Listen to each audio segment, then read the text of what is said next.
9th, 2022. Call the meeting to order. Could I have the roll call? Mrs. Stufen? Present. Mr. Collins? Mrs. Arvanites? Yes. Mrs. Hostler? Yes. Mrs. Troutman here. Mrs. Caforio? Here. We have 6 board members present, 1 absent. Could I have a motion to go into closed session, please? I move that the board move into closed session for the purposes of the appointment, employment, compensation, discipline, performance, or dismissal of specific employees of the public body or legal counsel for the public body, including hearing testimony on a complaint lodged against an employee of the public body or against legal counsel for the public body to determine its validity. 5 ILCS 122C1. Collective negotiating matters between the public body and its employees or the representatives, or deliberations concerning salary schedules for one or more classes of employees. 5 ILCS 122C2. The placement of individual students in special education programs and other matters relating to individual students. 5 ILCS 122C10. Litigation when an action against, affecting, or on behalf of the particular public body has been filed and is pending before a court or administrative tribunal, or when the public body finds that an action is probable or imminent. 5 ILCS 122C11. Discussions of minutes of meetings of lawfully closed under the Open Meetings Act, whether for purposes of approval by the body or the minutes or semi-annual review of the minutes as mandated by Section 2.0, 5 ILCS 122C21. I'll second. Okay, motion by Mrs. Troutman, second by Mrs. Hostler. Please call the vote. Mrs. Troutman, Yes. Mrs. Hostler, Yes. Mrs. Stufen, Yes. Mrs. Arvanites, Yes. Mr. Collins, and Mrs. Caforio. Yes, 6 ayes, no nays, 1 absent. The board is in closed session.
Good evening and welcome to the regularly scheduled Board of Education meeting, Tuesday, March 15th, 2022.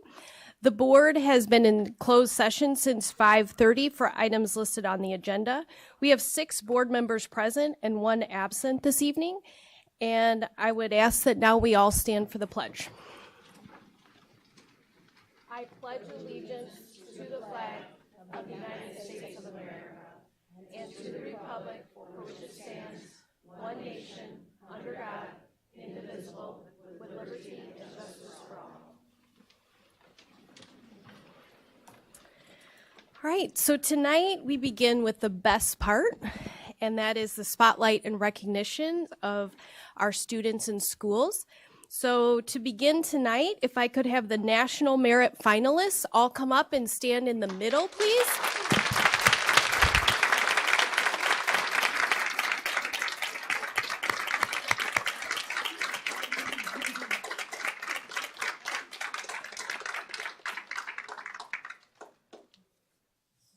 Is this on?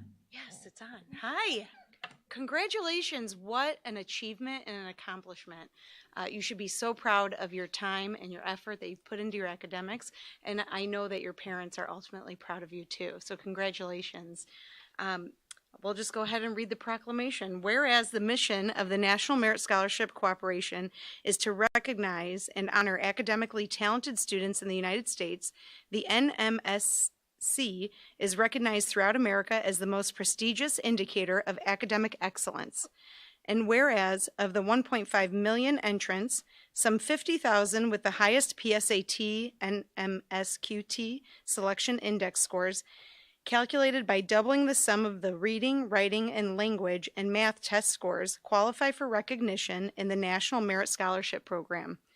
Whereas to be considered for a Merit Scholarship Award, semifinalists must fulfill several requirements to advance to the finalist level of the competition, where approximately 95% of the 16,000 semifinalists are expected to attain finalist standing, and more than half of them will win a National Merit Scholarship, earning the Merit Scholar title. And whereas the following York Community High School class of 2022 students have been named as finalists by the National Merit Scholarship Corporation. Andrew Brooks, can you give us a wave? Morgan Burnham. Jericho Calago. Madeline Fine. Clark Mahoney. Ryder Maston. Absent. And Jessica Morey. And whereas these accomplishments bring pride and prestige to York Community High School, District 205, the students, their families, and the community. Now, therefore, be it resolved that the Board of Education and Administration of Elmhurst Community Unit District 205 express congratulations to these students for their outstanding academic achievements. Congratulations once again.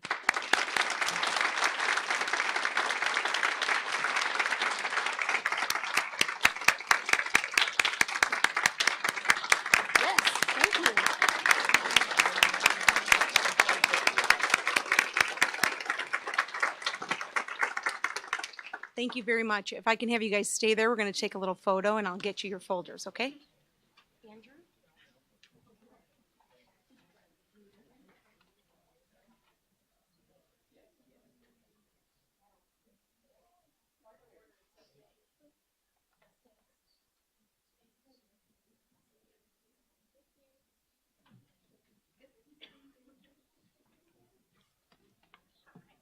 Parents, you can come up and take this photo too if you'd like.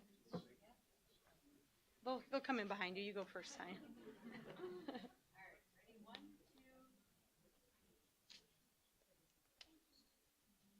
Now hold tight there just so family and support can.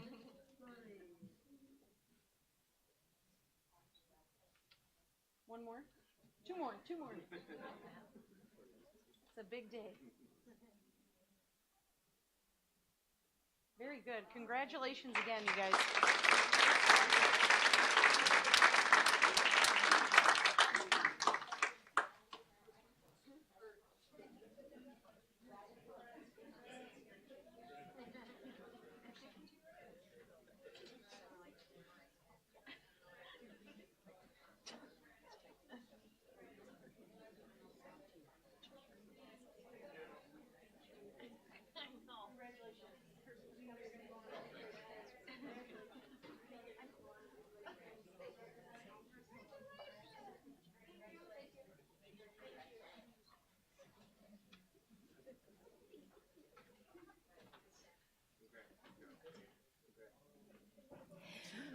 All right.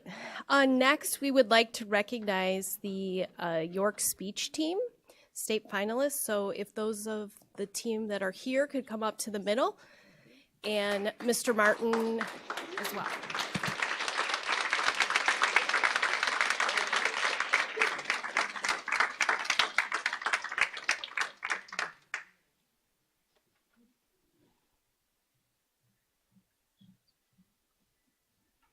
Are any of the other coaches here? Okay, all right. So welcome. And I just wanted to recognize those of you in speech. I know that to get to the state, it requires a lot of Saturday mornings that you get up at 5 a.m. and dress up and spend all day at a school performing. And it also requires a lot of late nights and taking criticism or critiques from your coaches and your peers to get better. And the field in our area for speech is one of the toughest in the state.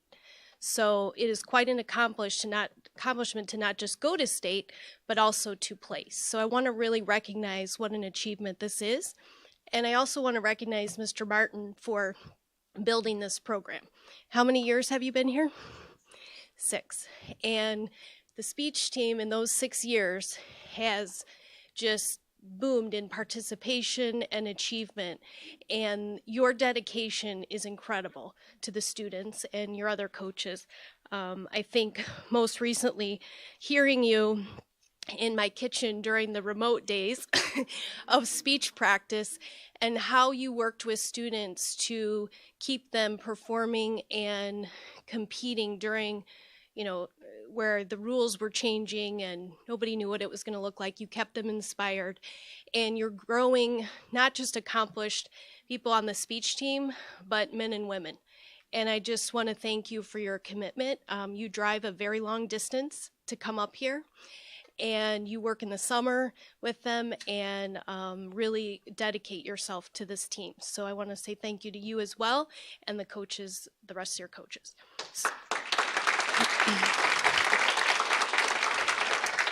So now I'm going to read the proclamation. Whereas the York Community High School speech team placed 10th at the IHSA state finals on February 18th and February 19th with a score of 14 points. It is the team's second top 10 finish in a row. Whereas during the 2021-2022 season, the team earned the title of 2022 regional champions. They made history by placing in the top 5 at 7 tournament championships. And whereas Nathan Lee placed second in humorous interpretation, Owen Espinoza placed 4th in original comedy, Rosie Kungle placed 4th in prose reading, Grace Stewart placed 4th in oratory, and Regan Wright placed 6th in oratorical declamation. Whereas these accomplishments bring pride and prestige to York Community High School, District 205, and the community. Now, therefore, be it resolved that the Board of Education and Administration of Elmhurst Community Unit School District 205 express congratulations to head coach Kevin C. Martin and coaches Justin Ali, Joseph Hansel, Mike Collegier, thank you, and Laura Thorison for their outstanding accomplishment. Thank you for all your hard work and congratulations. So if we could get a picture real quick with Dr. Campbell, and then I have these for you.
All right, next up is the girls all-state bowling.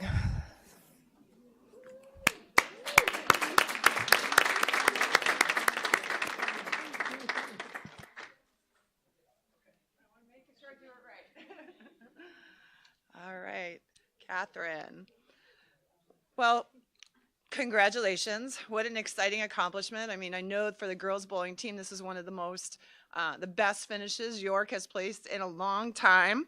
All 16 seniors named all academic, which is amazing, and strong finishes as undefeated champions for the Western Conference. Third year in a row? Third year in a row. So pretty amazing.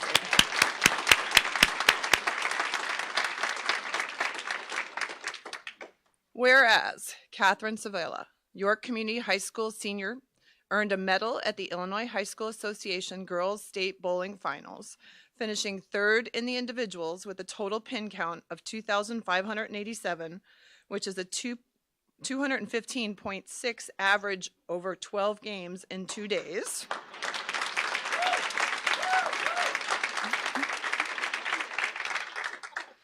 Whereas during the 2021-2022 season, Catherine had 12 top 10 finishes, with the team finishing first in 8 tournaments, second place in 3, and 2 third-place finishes, and were undefeated conference champions, as well as finished first at regionals and sectionals. And whereas she is the first all-state athlete for bowling, I get all like verklempt when I hear first, for York. It's amazing. First, I'm so proud of you. First, and I don't even know you. Can you imagine when my kid graduates? First all-state athlete for bowling in the history of York. Woo!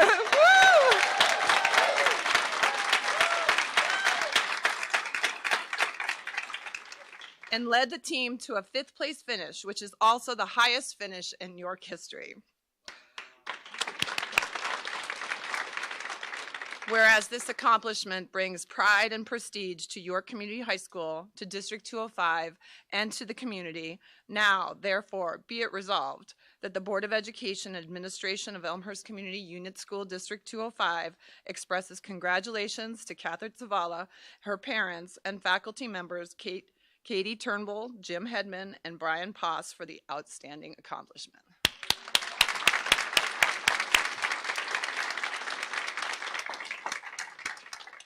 So you get your picture with Dr. Campbell.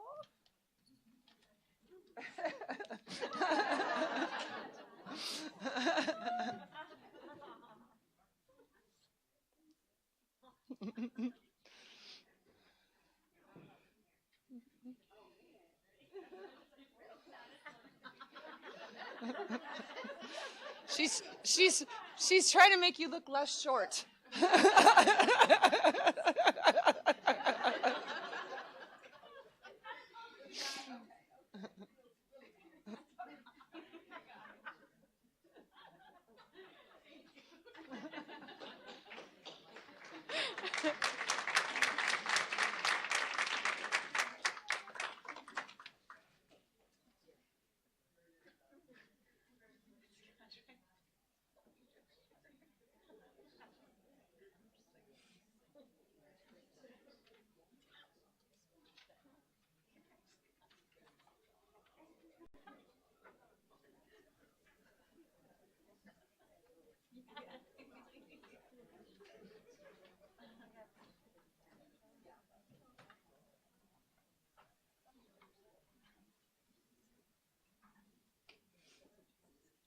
Okay, next up is the Emerson Elementary School Spotlight.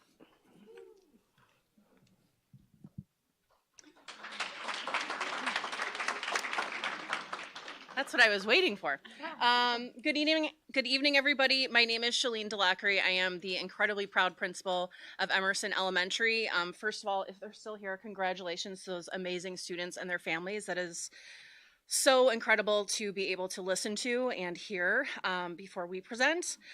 So tonight we're just sharing a little bit about how we've been building belonging within our school community, something that we have always worked at, but that we've taken very strategic and specific steps in the last couple of years. So with that, I am going to turn it over to our assistant principal, Caitlin Collins. Right. We are very excited to be here tonight and share some of the great things that are happening at Emerson. There we go. So this is just a little highlight of the few things that are going on. But one of the big things we really started this year and started in January was we're kind of doing kickoff student assemblies and having a focus for every month. So as you can see, in January, we really focused on that grit and perseverance with our students. In February, we chose emotional resilience. And in March, we really have been talking about social awareness and really taking those pieces and not only working with our students and teaching them what that means, but giving them strategies and pieces to just really build on those skills. And we can really thank some of our teacher committees for doing that. So our teacher committees have been doing a great job of establishing those areas of focus for our students and then designing different choice boards for our students and teachers to pick from to really work on those strategies and figure out ways that best kind of meet their needs and how we can continue to encourage them and support them in those areas. We also decided that one of the great things we wanted to focus on was just identifying opportunities for our student to school relationships. And so we've worked on various different activities, and one of them recently being really having our teachers identify a student with whom they want to build a stronger relationship with and really have a plan that they can take with that student. So really being specific in their thought process on that and who they can reach out to and what we can kind of do with that. And that's something that we're doing on an ongoing basis, but really gives us a great opportunity to think about our students and what they need and how we can meet them where they're at. As you can see, we have a list here of some of our wonderful staff members who have been involved in that committee, as well as many other teachers and staff members who are there supporting this work on a daily basis. One more piece that we just wanted to highlight was kind of our fund system, our PBIS system that we have, one of them being talent tickets. And you'll hear from them, there are talent tickets, there are talent tokens, there are talent talks, all different ways that we kind of support. Yes, absolutely, we keep our theme going strong. And we do it in a way that we're not only recognizing individual students for their efforts, but also working as a class earning rewards and also as an entire school. And our talent talks are kind of those positive phone calls home that really give individual students those highlights and being able to call home. And I will tell you, it is so fun to be able to bring them down and call parents. And they're a little hesitant at first when they call. And then when they hear their student's voice and getting to share that, it's really a highlight and a joy every week to be able to do that.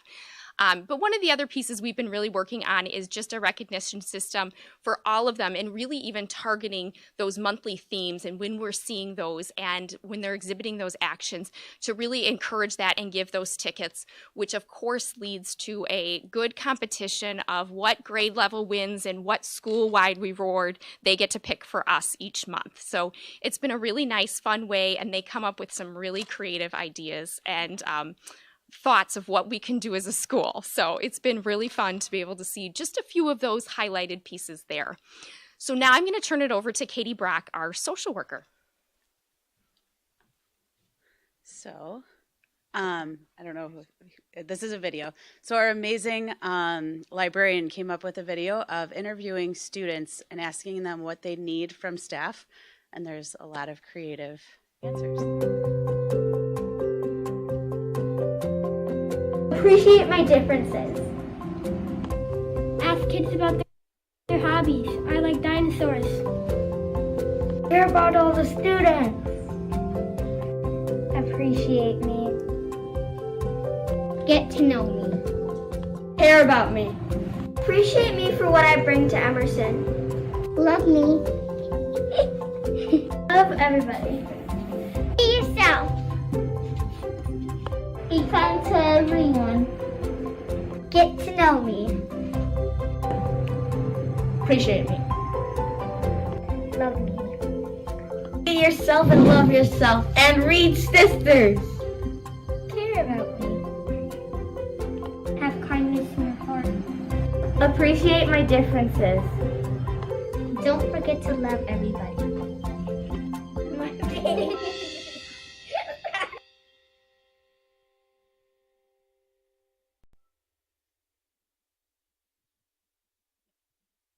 And Rupa Desai will finish us off.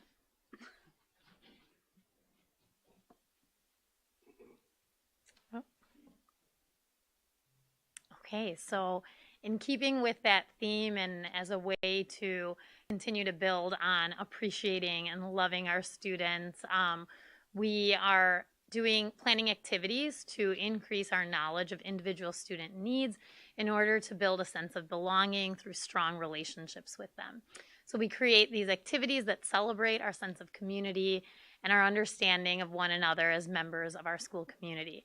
So this picture here you see is an activity we did that's called Emerson's Got Heart, and we had hearts all over the entrance of our building that had different statements on it, and each class then the teacher took each class with stickers and they would read the statements, and as students would identify with what was written on these statements, they would place a heart on those hearts just to show that, well, we're all different, we're all united.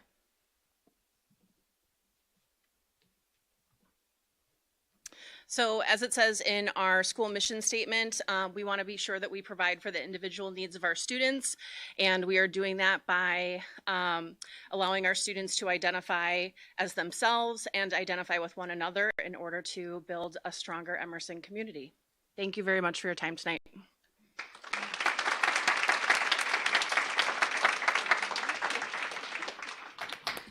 Thank you so much for sharing some of the work that's going on there. Appreciate it. Okay, that concludes our spotlights and recognitions. So now we will move into the next part of our agenda. So before we move to public comments, I have a couple items I'd like to address. So first one is there was a recent news article that made reference to certain materials used during staff development being kept a secret from the public by District 205. That is categorically incorrect. The particular services and products requested are considered copyrighted information from the company, and while we requested permission from the company to share it, we were prohibited from sharing the materials. Continued contact with the company is ongoing to see what can be shared. The agreement and forfeiture of ownership and rights to services and materials provided from a service provider is not uncommon in many sectors, including education, that many well-known providers protect their work and livelihood from disclaiming exclusive ownership and rights to their services and materials. It is not done in an effort to hide anything, but to protect and trademark their work, something that we teach our very own students in many courses at the middle school and high school, including our future innovators and inventors enrolled in our incubator education program. So at this time, we can direct you to the company's website, and then additionally, you can contact Assistant Superintendent Dr. Grenz, who can answer additional questions regarding that.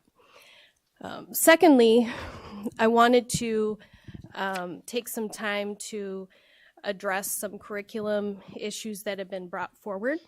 And while we have addressed these in one-on-one meetings or small group meetings, both when I say we, either individual board members in groups of 2, or administrators, principals, administration, I think it's important to have the information out for the community and also to educate the community on how they can be involved in their child's education regarding curriculum. So this is a little lengthy. It will be posted after the meeting, but I am going to take the time to read it out.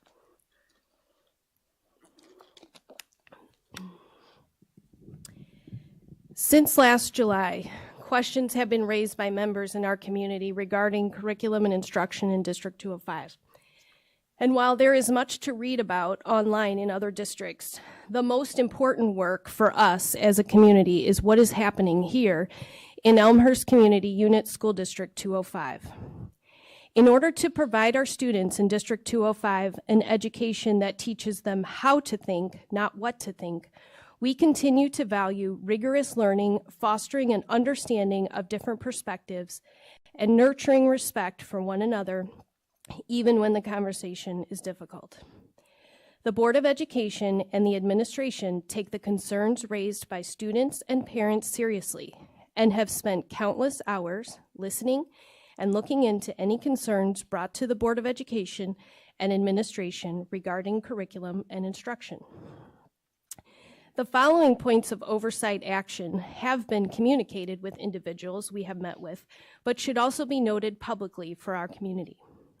Number 1, the Board of Education follows Board Policy 6.210, Instructional Materials Selection and Adoption.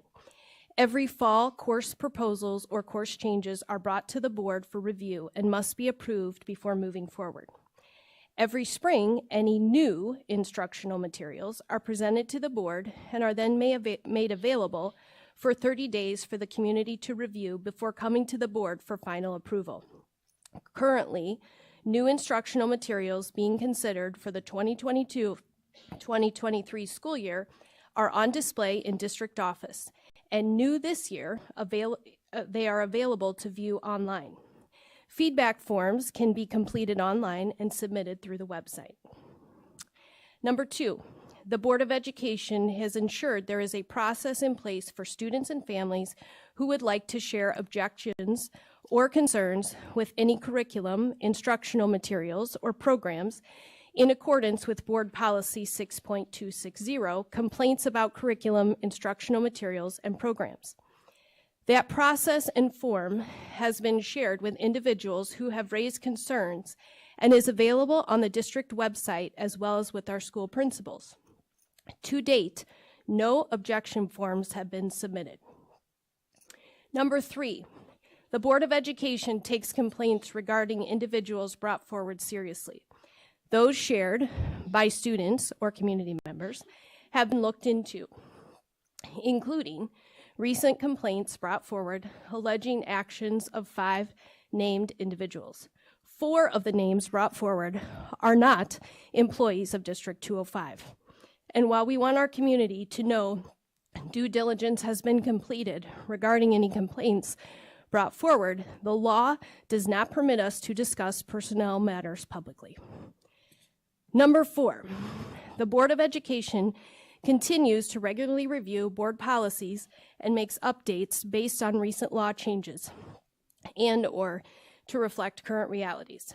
Policy committee meetings are public, held quarterly, and policies are then placed on 2 board agendas for review and approval. Links to those meetings and policies are available on the district website.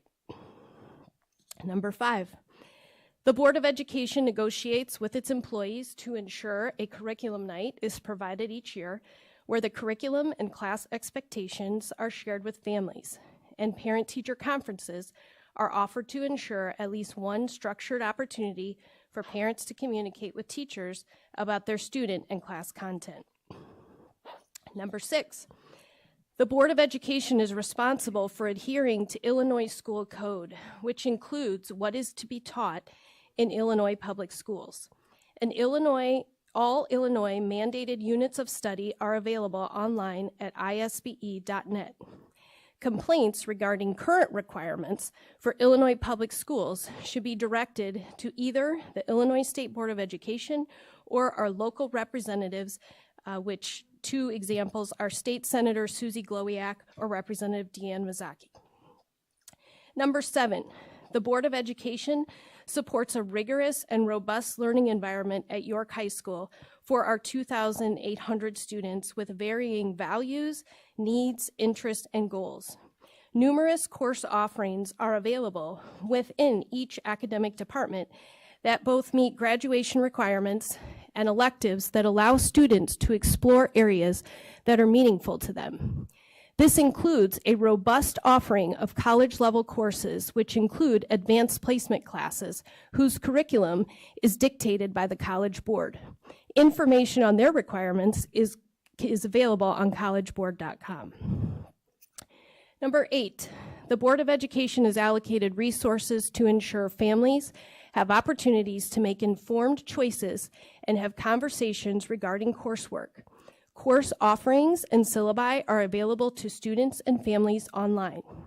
PowerSchool, an online grade book, allows students, along with parents and guardians, the opportunity to review graded progress on assignments.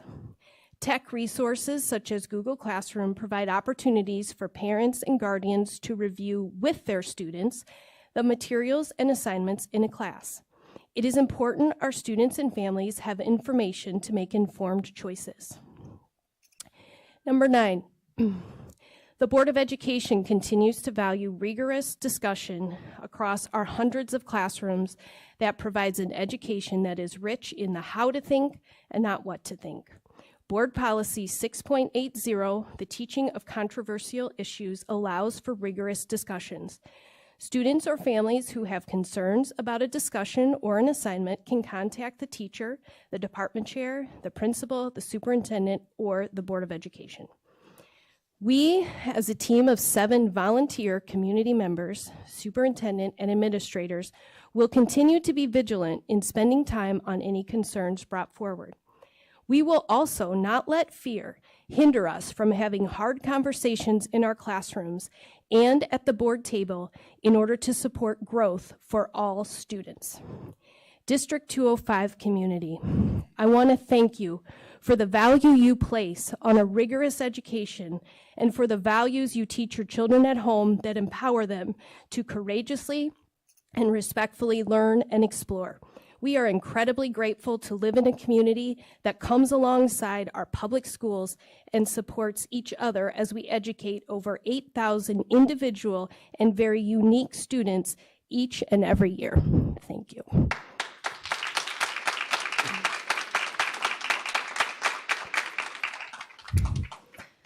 So to begin public comment, we've allocated 45 minutes. We have 5 speakers on the agenda tonight, so we'll just go in order. They have up to 3 minutes per speaker. We ask that you be respectful. Please give your first and last name when you come to the podium.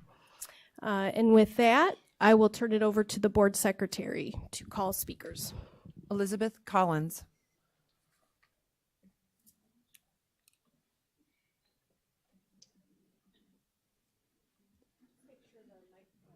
We've been using it, I think. Yeah. Hello, I'm Elizabeth Collins. First, congratulations to the National Merit Speech and Bowling students, and also thank you to the Emerson staff for that excellent presentation. I was born in Elmhurst, and my husband and I moved into our home here in 2008. My son attended Madison, and now he goes to Field. A great education includes questioning conventional wisdom and unearthing contradictions. When people look honestly at U.S. history, they are likely to see many contradictions. The de facto banning of topics that are purportedly harmful to our national self-image would be a sign of authoritarianism. Instead, we should all seek to foster robust classroom conversations about structural injustices. We must support teachers' ability to teach truthful history. We cannot allow anyone to water down public school curricula. There are those that seek to effectively censor the conversations on systemic racism that students are eager to have, depriving them of the opportunity to develop analytical skills and rendering them less prepared for lifelong development. Teaching about systemic racism provides a bridge to unite us. Teaching about systemic racism is not divisive. Instead, it lays the groundwork for meaningful unity around the concept that we, the people, must include all of us. Also, to me, equity is the ideal of being just and fair, regardless of differences among and between persons. Equity is different than equality, which treats everyone the same without recognizing the reality that each child is different. Many structural elements influence racially disparate outcomes. Equity requires that we do the hard work of eliminating barriers, providing the right resources, and ensuring that all students have the supports that they need to reach their full potential. Equity also requires that our schools are places where every student is affirmed for who they are while being challenged to excel. The aim of equity is to provide students with additional and differentiated resources based on their educational needs so that we may break the historical patterns of inequity that have resulted in far too few Black, brown, and low-income children succeeding at high levels. The aim of equity is that a student's demographic group is not predictive of their outcomes in absenteeism, proficiency, readiness, or growth. 30 seconds. Thanks. I have 3 requests for the board. 1, please support and enable teachers who introduce challenging topics in their courses. Also, please continue investing in equity training for the teachers. And lastly, please get specific and let those of us in the community who do support challenging topics and equity training know how we can do so with concrete actions. Thank you. Tom Chavez.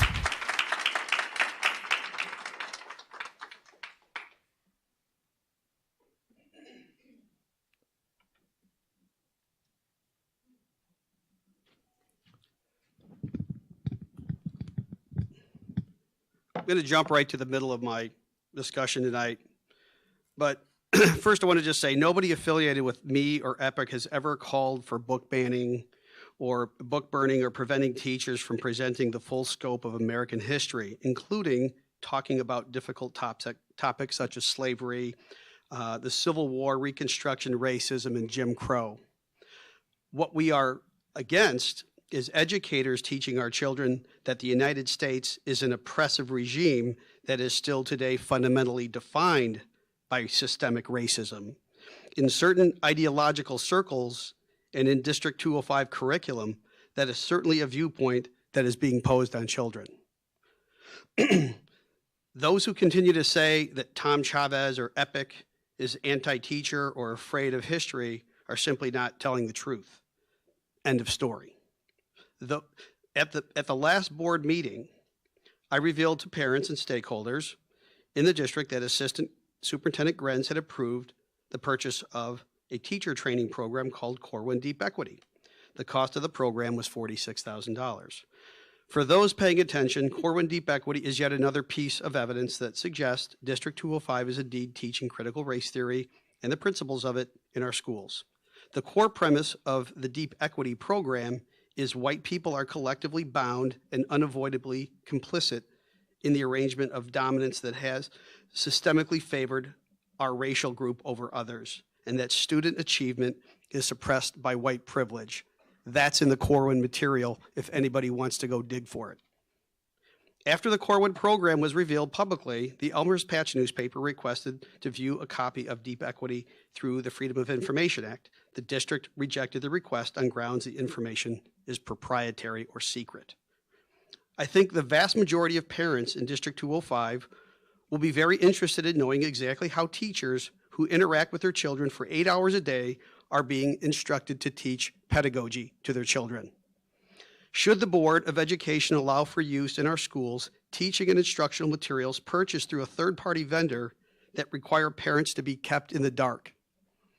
Did the Board of Education authorize purchase of Deep Equity with the knowledge that parents would not be permitted to see instructional materials used to guide teachers on how to teach their children?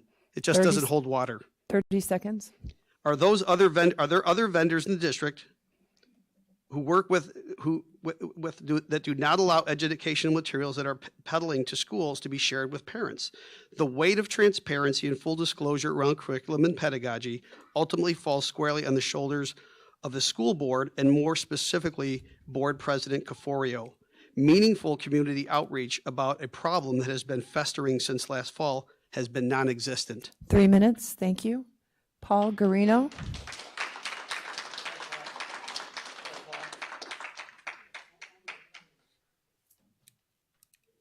Hello, Jim. Unaccustomed as I am to public speaking, I'll keep this to 45 minutes. I've got stories that last that long. This is from Storyworth. I'm going to talk to the audience. Does anybody in here do Storyworth for their children? No. Oh, what? You're not devoted and dedicated. Okay, so what you do is you tell of your life experiences. A lot is made about the fact that the test scores at York High School and other schools across the country are declining. The reason is a simple one. Students don't have any reason to try hard. Final exams aren't given. If a student doesn't pass an exam, I was told, he could take it over again. In an attempt to have everyone feel good about themselves, we only have 2 math levels. We have advanced, and then we have regular. And the regular now includes all the kids that were in remedial. And so what has been done is regular math has been dumbed down so that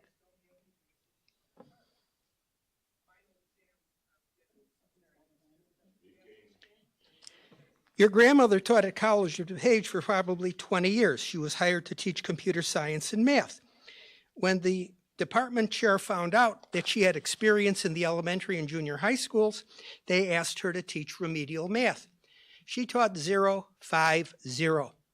That's addition, subtraction, multiplication, and division, fractions, decimals, and percents. For the 0, 5, 0 classes, you pay college tuition and get no college credit. Now, what does my family's personal experience have to do with arithmetic? My parents were educated in Chicago. My mother was a graduate of Marshall, my father a graduate of St. Ignatius. They both knew 12 times 15. They could do 180 facts, and they never made a mistake. It was pass or fail, 1 wrong F. My wife grew up in the suburbs. She graduated from Proviso. I grew up in Chicago, graduated from St. Mel. We both knew 144 facts. 1 wrong, you get an F. My children went to St. Charles Borromeo, and then they went to York. When they were at St. Charles Borromeo, they had to know 120 facts. And if you had 1 wrong, Sister Petrona made sure that you had an F on your math grade. Okay, I'm shortening this as much as I can. Do you remember how you were drilled until you knew the facts? I retired with 42 years in the pension fund, 40 years from Elmhurst, and 2 years from the Chicago Public Schools. 30 seconds. When I retired from Emerson in Elmhurst, students were learning 100 facts, 10 times 10. Mastery was 95%. Can you imagine an oncologist only removing 95% of your brain tumor? Thank you.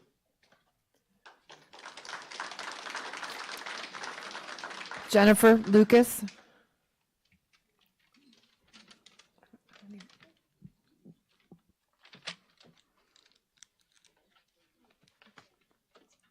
Hello, and thank you for the opportunity to talk to you tonight.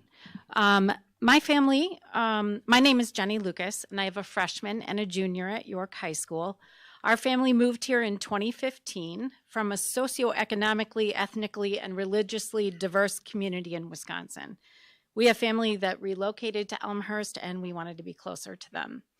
We were initially concerned about how and what our kids would learn. I mean, how could they learn about diversity if they were not exposed to it? How could they get those lessons? We reminded ourselves that an excellent education could teach open-mindedness, tolerance, and inclusion, even if we are living in a less diverse community. Education is the key. Over these last 7 years, we have been pleasantly surprised. Support for the LGBTQ community is evident by signs in our community and clubs and organizations that are available to kids and adults. The Black Lives Matter event at Wilder Park was packed with energetic kids and adults alike. My kids report lively discussions on challenging topics in their classes. When I heard of District 205's further commitment to understanding and teaching about equity and equality, I was grateful. Learning the right way to talk to our kids about race and privilege is necessary. It will help them become more thoughtful members of their community now and as they grow into adulthood. Some parents have reported that since the initiation of these new learning tools, their children have experienced racism and segregation. This is difficult to believe, but if this is the case, we need examples to address that. I recently read an Onion meme that said, quote, "Man dreams of more equal America that just sort of happens on its own." Of course, that quote is on the satirical Onion site for a reason, because real change is challenging. As parents, sometimes we think that what we did was the right way. We read Lord of the Flies and To Kill a Mockingbird, and we think that's what our kids should do. I made a cake for our lesson on Great Expectations, and thanks to my English teacher, the first thing I thought when I woke up this morning and looked at my phone was, "Beware the Ides of March." Therefore, I get the nostalgia, the longing for our kids to have the same experience, and maybe the fear that education is not as good because it's not as familiar to me. 30 seconds. The fact is that public education, like all disciplines, evolves. I work in healthcare, and I am grateful for that. I'm glad we have antibiotics, dialysis, and gloves. I'm certain none of us want our children to have an emergency appendectomy with ether as their anesthetic. Our kids can handle these lessons. They can handle learning about redlining. They can talk about things that make them uncomfortable or sad. Being sad makes sense. Some of our history is brutal. As parents, we need to step out of the way and let our kids show us not only what they are capable of learning, but also what we can learn from them.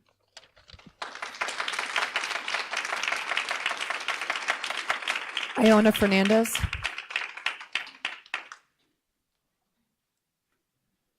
Good evening.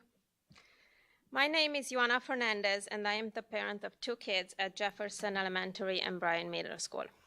I'm here today to talk about books and how important they are for our kids to develop as critical thinkers. I moved to the United States 15 years ago from Romania. Romania is a small former communist country in Eastern Europe, and it is now a democracy. I was born under communist regime that came down a few years later. Because I was born under a dictatorship, I studied a lot trying to understand how authoritarian regimes take over, and I continue to do so. I cherish the life I have here with my husband, and we want our kids to live as freely as possible. What does this have to do with education and books, you may ask? During communism in Romania, books, music, and other cultural experiences were banned or heavily censored by the political regime. Books, music, and access to information and culture are still being censored in countries all over the world, and those countries have one thing in common: an authoritarian leader. In the past few months, I have witnessed attacks on teachers, education, and books in D205 schools. I find those attacks and attempts to limit what our kids can and cannot learn in school extremely concerning. Limiting access to books with diverse characters and experiences limits our kids' ability to understand the whole world as a whole. Today, we want to thank you for standing up for our teachers and students, for making sure that D205 schools continue to be welcoming and inclusive for everyone, for allowing our kids to have access to all kinds of information. We want to thank teachers for making sure that all students find themselves in the books they read at school. Books help us understand the world, the people who are different from us, and help us have more empathy for each other. When we became parents, one of our biggest goals was to raise readers, and we are proud to say that they are voracious readers. So much so that you will hear me often ask the boys to clean up the books that seem to be everywhere in our house.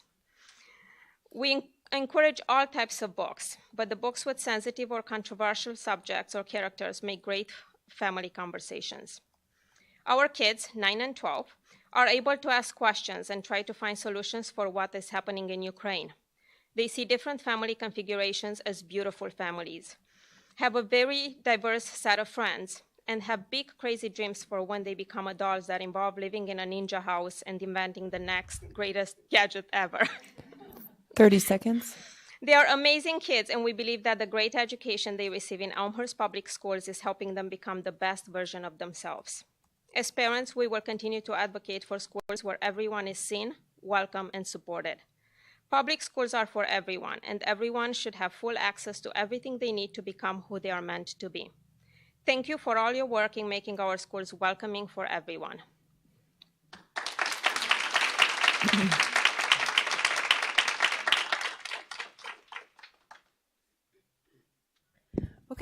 Thank you.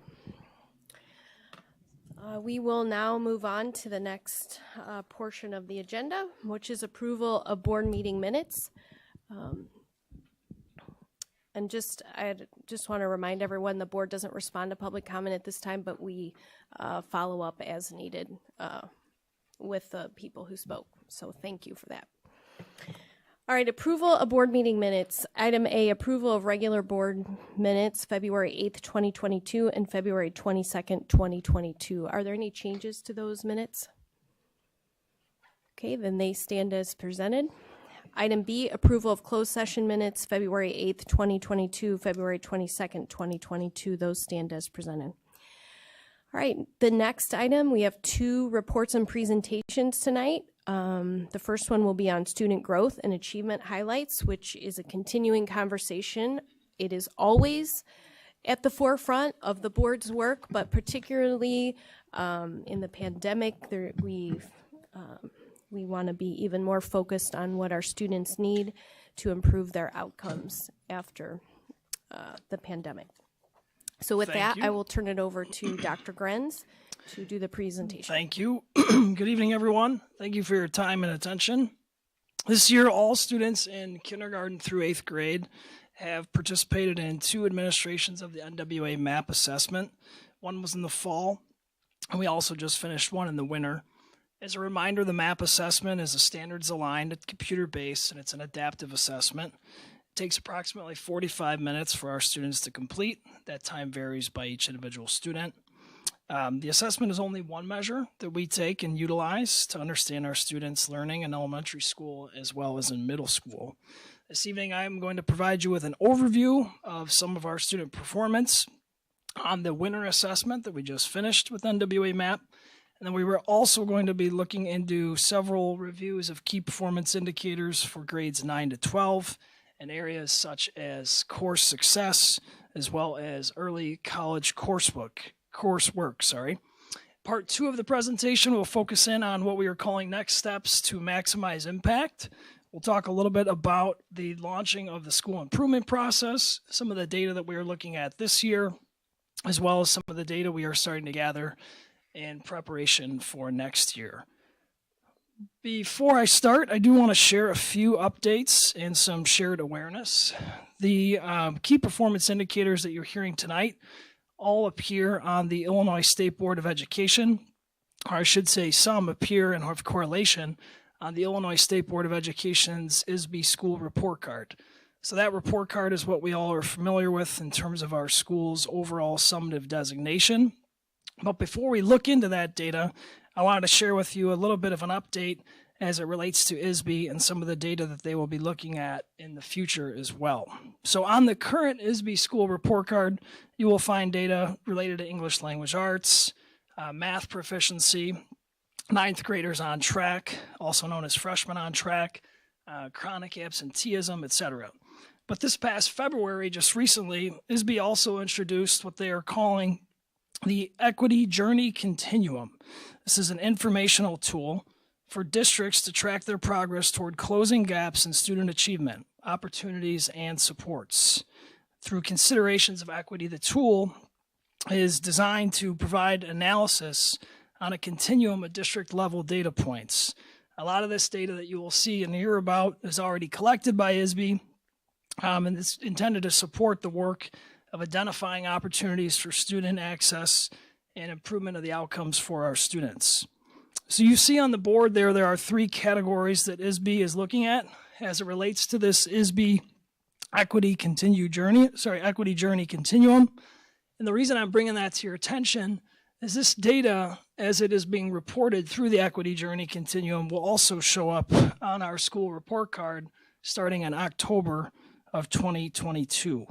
So in the category of student learning, the data will include assessments such as the KIDS assessment, the Illinois Assessment of Readiness, the SAT, the DLM, access testing, 8th grade Algebra 1, and our percent of students that are both enrolled in passing, on-time graduation, and advanced course enrollment. In the area of learning conditions, the data will be disaggregated and looked at related to things such as student suspensions or expulsions, student attendance, site-based per pupil expenditures, as well as the 5 Essentials Climate Survey that hopefully every parent watching has already taken and feels really great about that opportunity to provide input. The third is elevating educators. That category will include data related to demographics, related to student, teachers, and administrators, as well as teacher evaluation data that will also be disaggregated and provided to the state. We are admittedly still learning about this newly introduced data element. We just had our first webinar from the state on this, I believe, about 3 weeks ago at the end of February. And we're excited to share more with you as we learn about it, and we'll continue updated for that shared awareness. Related to this data, and not in the slide, I wanted to take a minute to talk about what I would call unconventional school ranking providers. So we have heard a lot about the U.S. News and World Report. We've also talked a bit about the website Great Schools, and it's important to note that each one of these websites also include information as it relates to equity, access, and closing the achievement gap. So for example, the U.S. News and World Report has 10% of its overall ranking is focused on the category underserved student performance. So this is a measure that assesses learning outcomes only for students who are identified as Black, Hispanic, and low income. The reason I bring up Great Schools is we look at that as, like I said, an unconventional ranking provider, but that is the website you will see when you access real estate websites such as Zillow and Redfin, amongst others. As Great Schools also will have what it calls on its website an equity rating, and that is the school's basically data being disaggregated and given a rating that is, quote, designed to measure how well a school serves the academic development of disadvantaged student groups. So again, these are unconventional ranking providers. They are not what we would use as sort of a benchmark for our performance, but they're definitely areas that we want to at least share and educate the community on to make sure that there is shared awareness about what data is being looked at in various different formats across these different providers. So I will continue on. And again, you saw some of this data already in the past. This is the first year in a few years in which we've looked at NWA MAP data in the winter. We've typically only administered that assessment in the fall. But as was mentioned, this year we wanted to have even more awareness of our students' success and their opportunities for growth. Some points to draw your attention to. And I apologize that font is small. I did take the feedback from the last meeting. I will blame this on being a PDF because it's much larger in the actual PowerPoint, so I apologize for that. But again, it's a 45-minute assessment. Some key words on this are RIT scores, which is the designation given to the students' measured equal interval growth. So basically the RIT is their designation of the name for their score. And the norms that you're going to see are based on roughly 10 million students that are taking the exam nationally. We do use the data in various and different formats. And I will point out in total transparency, we did have some technical challenges as it relates to NWA and access for students that may have impacted some of our test scores at lower grades. That's not totally conclusive yet, but I do want to just point that out as it was a challenge that our educators and students went through. I actually got feedback on that from a 4th grader walking out of the office one day that was both real-time, slightly direct, and 100% appreciated. But it was unfortunate that occurred in only several of the classes, but it was definitely an opportunity for us to focus on why that occurred with NWA and to make sure it doesn't occur again. The MAP assessment in math will look at areas related to things like real and complex number systems, elements of geometry, statistics, probability. In areas of reading, it'll look at things like literary text, informational text, and foundational skills. Don't worry, I'll get moving a little quicker here once we start to get into it, sorry. So this is our first snapshot of some of the data from the category of reading as it relates to, again, the winter assessment. On the blue columns, you'll see our students' average scores in that subject.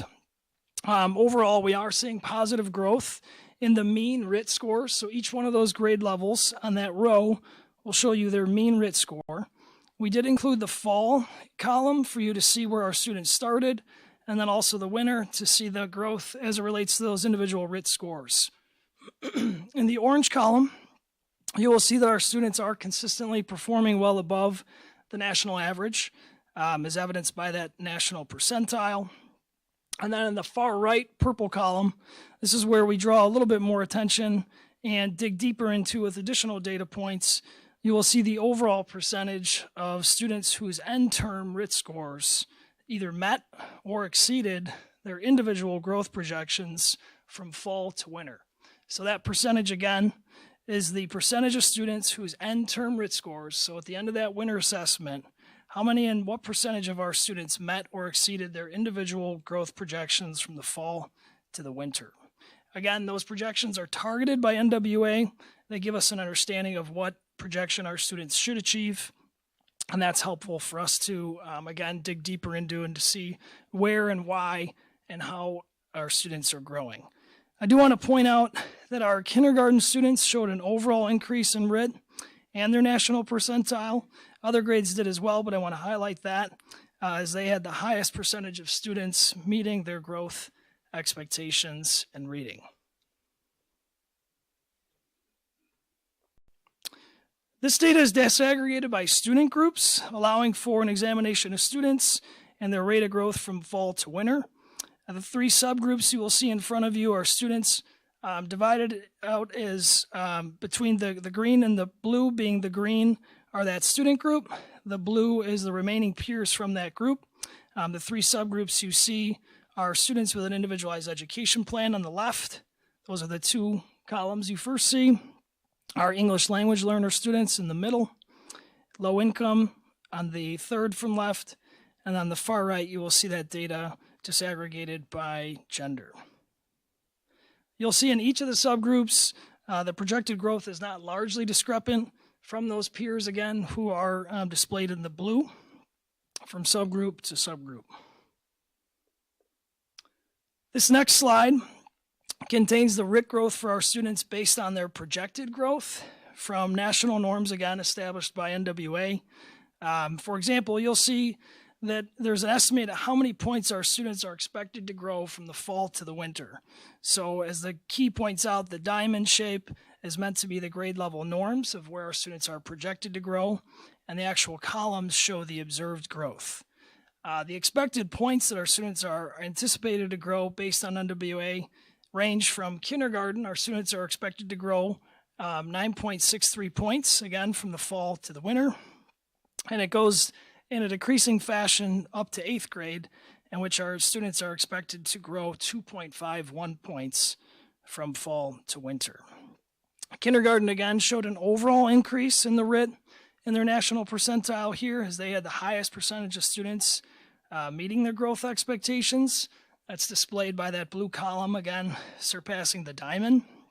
I do want to mention that although our average student achievement data is above the national average, we talked a little bit about this in February, but we are seeing a plateau effect with not much of a percentage difference in that growth in some of the other grades. That is the data we collected. That's the data we analyzed with the leaders and teachers. It is also why we did the auditing of our instructional materials, as you will recall, in February, and looked at priorities for next year as it relates to our K-5 ELA curriculum. And I do want to highlight that, and we will definitely revisit that, an additional data point in a minute. This is for math. Again, the blue columns are showing our students' average scores, but for math in this case, overall, again, we are seeing positive growth in the RIT from fall to winter. Specifically, I'll draw your attention to the upper grades, 6 to 8. You'll see even more expected growth than anticipated in those grades in the middle school. In the orange column, again, our students are consistently performing well above the national average, as evidenced by that national percentile data. And in the final column, we see the overall percentage of students whose end-term RIT, again, met their projected growth from fall to winter, but for math in this particular slide. We're celebrating the middle school students here. As you can see, they have higher percentages of students that met their fall to winter growth in comparison to their peers in the younger grades. And again, the data disaggregated by student groups. You'll see here a higher percentage of students in math for this particular slide met their fall to winter growth expectations in comparison to reading. But again, minimal discrepancy in some of the areas with opportunities for us to focus a bit more as it relates to ELL or our English language learners. And again, the math data broken out for you by RIT growth. And again, the estimates range similarly. In this particular case for math, NWA expected growth from fall to winter for kindergartners was 10.57 points. In 8th grade, it was 3.2 points. And you'll see again those grades 6, 7, and 8. This slide really depicts it well and how much they surpassed their growth target, while you have grades 3, 4, and 5 approaching that expected growth. But the middle school students are hitting the ball out of the park here and absolutely doing a really great job, with us providing more opportunities to look into the lower grades and seeing how we can ensure those students are meeting and exceeding those growth targets to have a similar expectation, similar celebration. These next two slides are going to give you a snapshot of our percentage of students achieving an average or above average. In this particular case, it's reading. And again, this is for the winter NWA MAP assessment. It's just the achievement versus the growth. You'll see here our students in the upper grades, again, are performing at higher percentages of achievement based on, again, those percentage of students are in average or above average. And if you look at our student subgroups listed in the key on the right side, you will see opportunities for improvement, particularly noting that 40% of our students identifying as English language learners achieved at average and above average ranges on that winter assessment. For math, similarly on this side again, the overall percentage of students in average and above average, the percentage of students in this performance range varies across our different grade levels. You'll see the highest percentages bookended there with kindergarten and 8th grade, with the exception of 8th grade at 78.42%. And if you look at our subgroups, again, you'll see similar opportunities for us to focus and narrow in and disaggregate and utilize that data as it relates to our subgroup student populations. So several key takeaways for us. I want you to know that the data doesn't stay at this level. We've already created customized data decks for each school leader, and the school improvement plan teams are beginning to use that data to look at the data at the school level, the classroom level, and obviously getting it to the student level, which is ideal. This is exciting work for us. It's been ongoing this year. We started in October, and we're still focused on this year and reflecting a bit on what we can do to improve. But we've also started looking ahead, which I'll talk about more in a minute. So it's been helpful again, and this is just one data point. So we're not just using the NWA map. We also look at IAR, we look at 5 essentials, we look at the Fontes and Pinnell data in our K to 6 grades, as well as SAT data as we get into the older grades. Drifting in a little bit to grades 9-12, I do want to talk a bit about course success and why that's an indicator of post-secondary performance. The high school has been focusing in on course success, looking at things like why are students struggling in particular classes and how can they be provided with more supports. Past research has oftentimes pointed to grades as particularly not the best indicator, but additional and modern research, as we point out there, indicates otherwise, saying that grades are a strong predictor of post-secondary success. That's based on several articles. You can Google it. You can search. There are several that point out not just through teacher feedback, but also from comparisons, as it says there, to higher education grading to see what it takes for students to be successful after high school. So at York High School this year in our first semester, roughly 97% of the students have passed their first semester course. This was an intentional focus by the teachers early on, as well as the team leaders and administration. Things like homework club, a test makeup center that takes place both before, during, and after school. Math lab, again, before, during, and after school. Peer tutors exist throughout the school day. I have study tables for students who require additional support. I have a study seminar that's designed for students who may need additional support, potentially with multiple classes. Math support, again, for students who are struggling, they can provide that and gain that. And that takes place just during a student's lunch period, half of their lunch period. Academic literacy exists.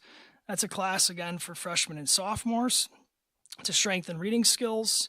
There's the York Saturday Success Academy. Our students can register and they can come in on Saturday mornings for tutoring with York teachers. And they can even specify subjects that they may need help with to match up with teachers and even sometimes peer tutors where they're available. And then there also was a York Winter Success Academy when students came in designated days over winter break to complete missing assignments, build up their skills in particular areas that they require additional support. So definitely excited to see the intentionality play out in the students' increased learning and obviously the students' success, and we hope to continue that trend moving forward. I want to talk in a minute about advanced placement and some of the data that has come in most recently as it relates to our advanced placement data. But I want to frame that for you around an understanding that advanced placement is really just one program for students to receive early college coursework. We also have our ACP program with Indiana University, as well as dual credit opportunities in partnership with organizations like the College of DuPage. The partnership with Equal Opportunity Schools is worth noting as this year in 21-22, starting in this year, I should say, we partner with this organization, EOS, or Equal Opportunity Schools. Several neighboring districts also work with EOS, people like Glenbard 87, Barrington 220, Indian Prairie 204, Township High Schools 211 and 214, Lake Park High School, Fenton, Leiden. And really their vision is to ensure that all students have the opportunity to succeed in challenging high school courses. They focus and invest their energy specifically in advanced placement. So while we have additional early college opportunities, EOS's mission is really focused solely on advanced placement and opportunities for that. So this year, in partnership with EOS, several students were identified who were not enrolled in AP, but had the potential to do so. Students were invited in and engaged with the administration as well as teachers around interest inventories to see if they would be interested in potential AP courses. That data was then gathered, and then counselors and staff and team members all worked one-on-one in several cases to engage the students to try to not only pique their interest, but make sure that there was a match and fit for their possible enrollment in an advanced placement course. This slide on the left, before we dig into it, I will highlight that overall, we've already seen an increase of 5.6% of our students in junior and senior level grade level, from York who are enrolling in an AP course for next year. In the slides on the left, the columns that you'll see there show the data we've been able to disaggregate and utilize with Equal Opportunity Schools. And it's broken out by student subgroups listed by race, ethnicity, and income. That's in an effort to mitigate the advanced placement enrollment gap that we noticed that existed. Again, that does correlate and relate to what I pointed out earlier around U.S. News and World Report, as well as some of the other data that shows up in those other unconventional providers. In working with EOS, the goal here really was to achieve access for our students and to narrow those gaps that may have existed with the subgroups. As a result of that work, in just a very short amount of time, the number of underrepresented junior and senior level students has increased 11 percentage points, just in a small amount of time, from 34% to 45%. And this is just the beginning. That work is expected to grow as the intentionality and the outreach becomes more systematic and allows for more students to succeed and enroll in those AP courses. As I mentioned, the last part here is just a high-level look at some of our next steps as well as the work that continues to occur. I mentioned in October that we started more of a data analysis and district-wide planning with our school leaders in several sessions, and that helped us not only articulate our 3 focus areas this year, but helped us use the data to design the school improvement plans. And as I mentioned last week, we launched our school improvement planning process for next year, and that's allowing us for additional time, additional collaboration, and the use of this data, as well as a series of several other data points that are vast and hopefully helpful for our schools as we work to continuously improve, not only for this year, but for next year. And this data will hopefully support that work moving forward. Thank you very much. Thank you. Thank you, Dr. Grenz. So you expect that, all right. He's not sure what to do. Yeah, just enjoy it. Yeah. Soak it in. All right. Okay, thank you for that. There's a lot of detail in that. And before I open up to other board members, just to, we've been looking at this data a long time. And, we have looked at where there's gaps, and that's always the goal, is to look at where are your gaps and look at what we can do as an organization to close those gaps, to improve outcomes for students. And so Equal Opportunity Schools is a great example of one of those things that was put in place and is closing the gap and helping more students achieve or be successful. So, okay, so I'm going to open it up for questions and comments. I probably have a couple, but I'll wait and see if they get covered. All right, Courtney? Thank you, Dr. Grenz. I've been looking forward to this presentation for a couple of months now, and it was everything I was hoping it would be. It's providing some great insight into where we were and where we are now. To kind of piggyback on Kara's comment about equal opportunity schools, I have been anxiously, ever since we first heard about this, waiting to hear about what kind of direct impact it would have in our schools. And that truly is significant in one semester's turnaround. And I'm so excited for those students to have the opportunity that they wouldn't have had before this. And I'm proud of that the program's being implemented and targeting those kids that should be in these classes but never were. So thank you for that. I just want to go a little clarification, because we all know if I don't understand it completely, there's bound to be at least one more person that doesn't understand it completely. So I wanted to look at that,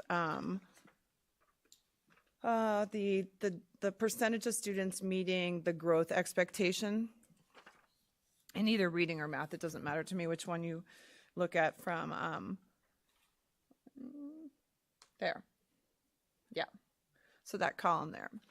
So if I'm understanding it correctly, when we get those scores in the fall, after the scores come out, you get that predicted score. If I'm remembering what they look like when I read them, you get the predicted score for the next test, right? And so that next test would be winter, right? And so that the meeting growth expectations, so basically, which one are you on? Math. So about anywhere from 45 to 65% of our kids met that specific growth, right? This is not saying they grew. It's that only about half of them, on average, whatever, actually attained the growth we were hoping for. Correct.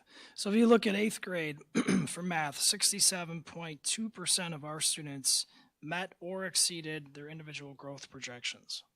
So how do we take that and yeah, right, like laser focus that to see what happened with the other 8th graders, 33%. Yeah. Yeah. So how do we use this data? Because that's always, it's great to have the data, and it definitely shows a lot of information, but how are we using it, not just building specific, but kid specific, to help that because that column to me is the most significant. Absolutely. Right? So how do we get that? So this is really high level. So these are all of our 8th graders across 3 schools. So the data decks that the schools have been using again, that started last week, we'll break it down not only by school, but it'll break it down by grade. And at this teacher's level, they have opportunities to look at individual students. And they can even go as far as arranging and running reports to see how potentially to group students based on particularly areas of growth, areas of opportunity. So it has a series of levels. This is really at a high level. Okay. So I think the usefulness here is really more directional for us in terms of where to potentially put more energy or focus. Whereas at the school level, those questions have started with the school improvement planning teams as well as the ILTs and the IAC to look and say, all right, now we have this series of data. There's roughly 8 slides here tonight. They have over 40. So they are really digging into that and starting to gather additional, potentially local data that they use as it relates to maybe even math exit slips,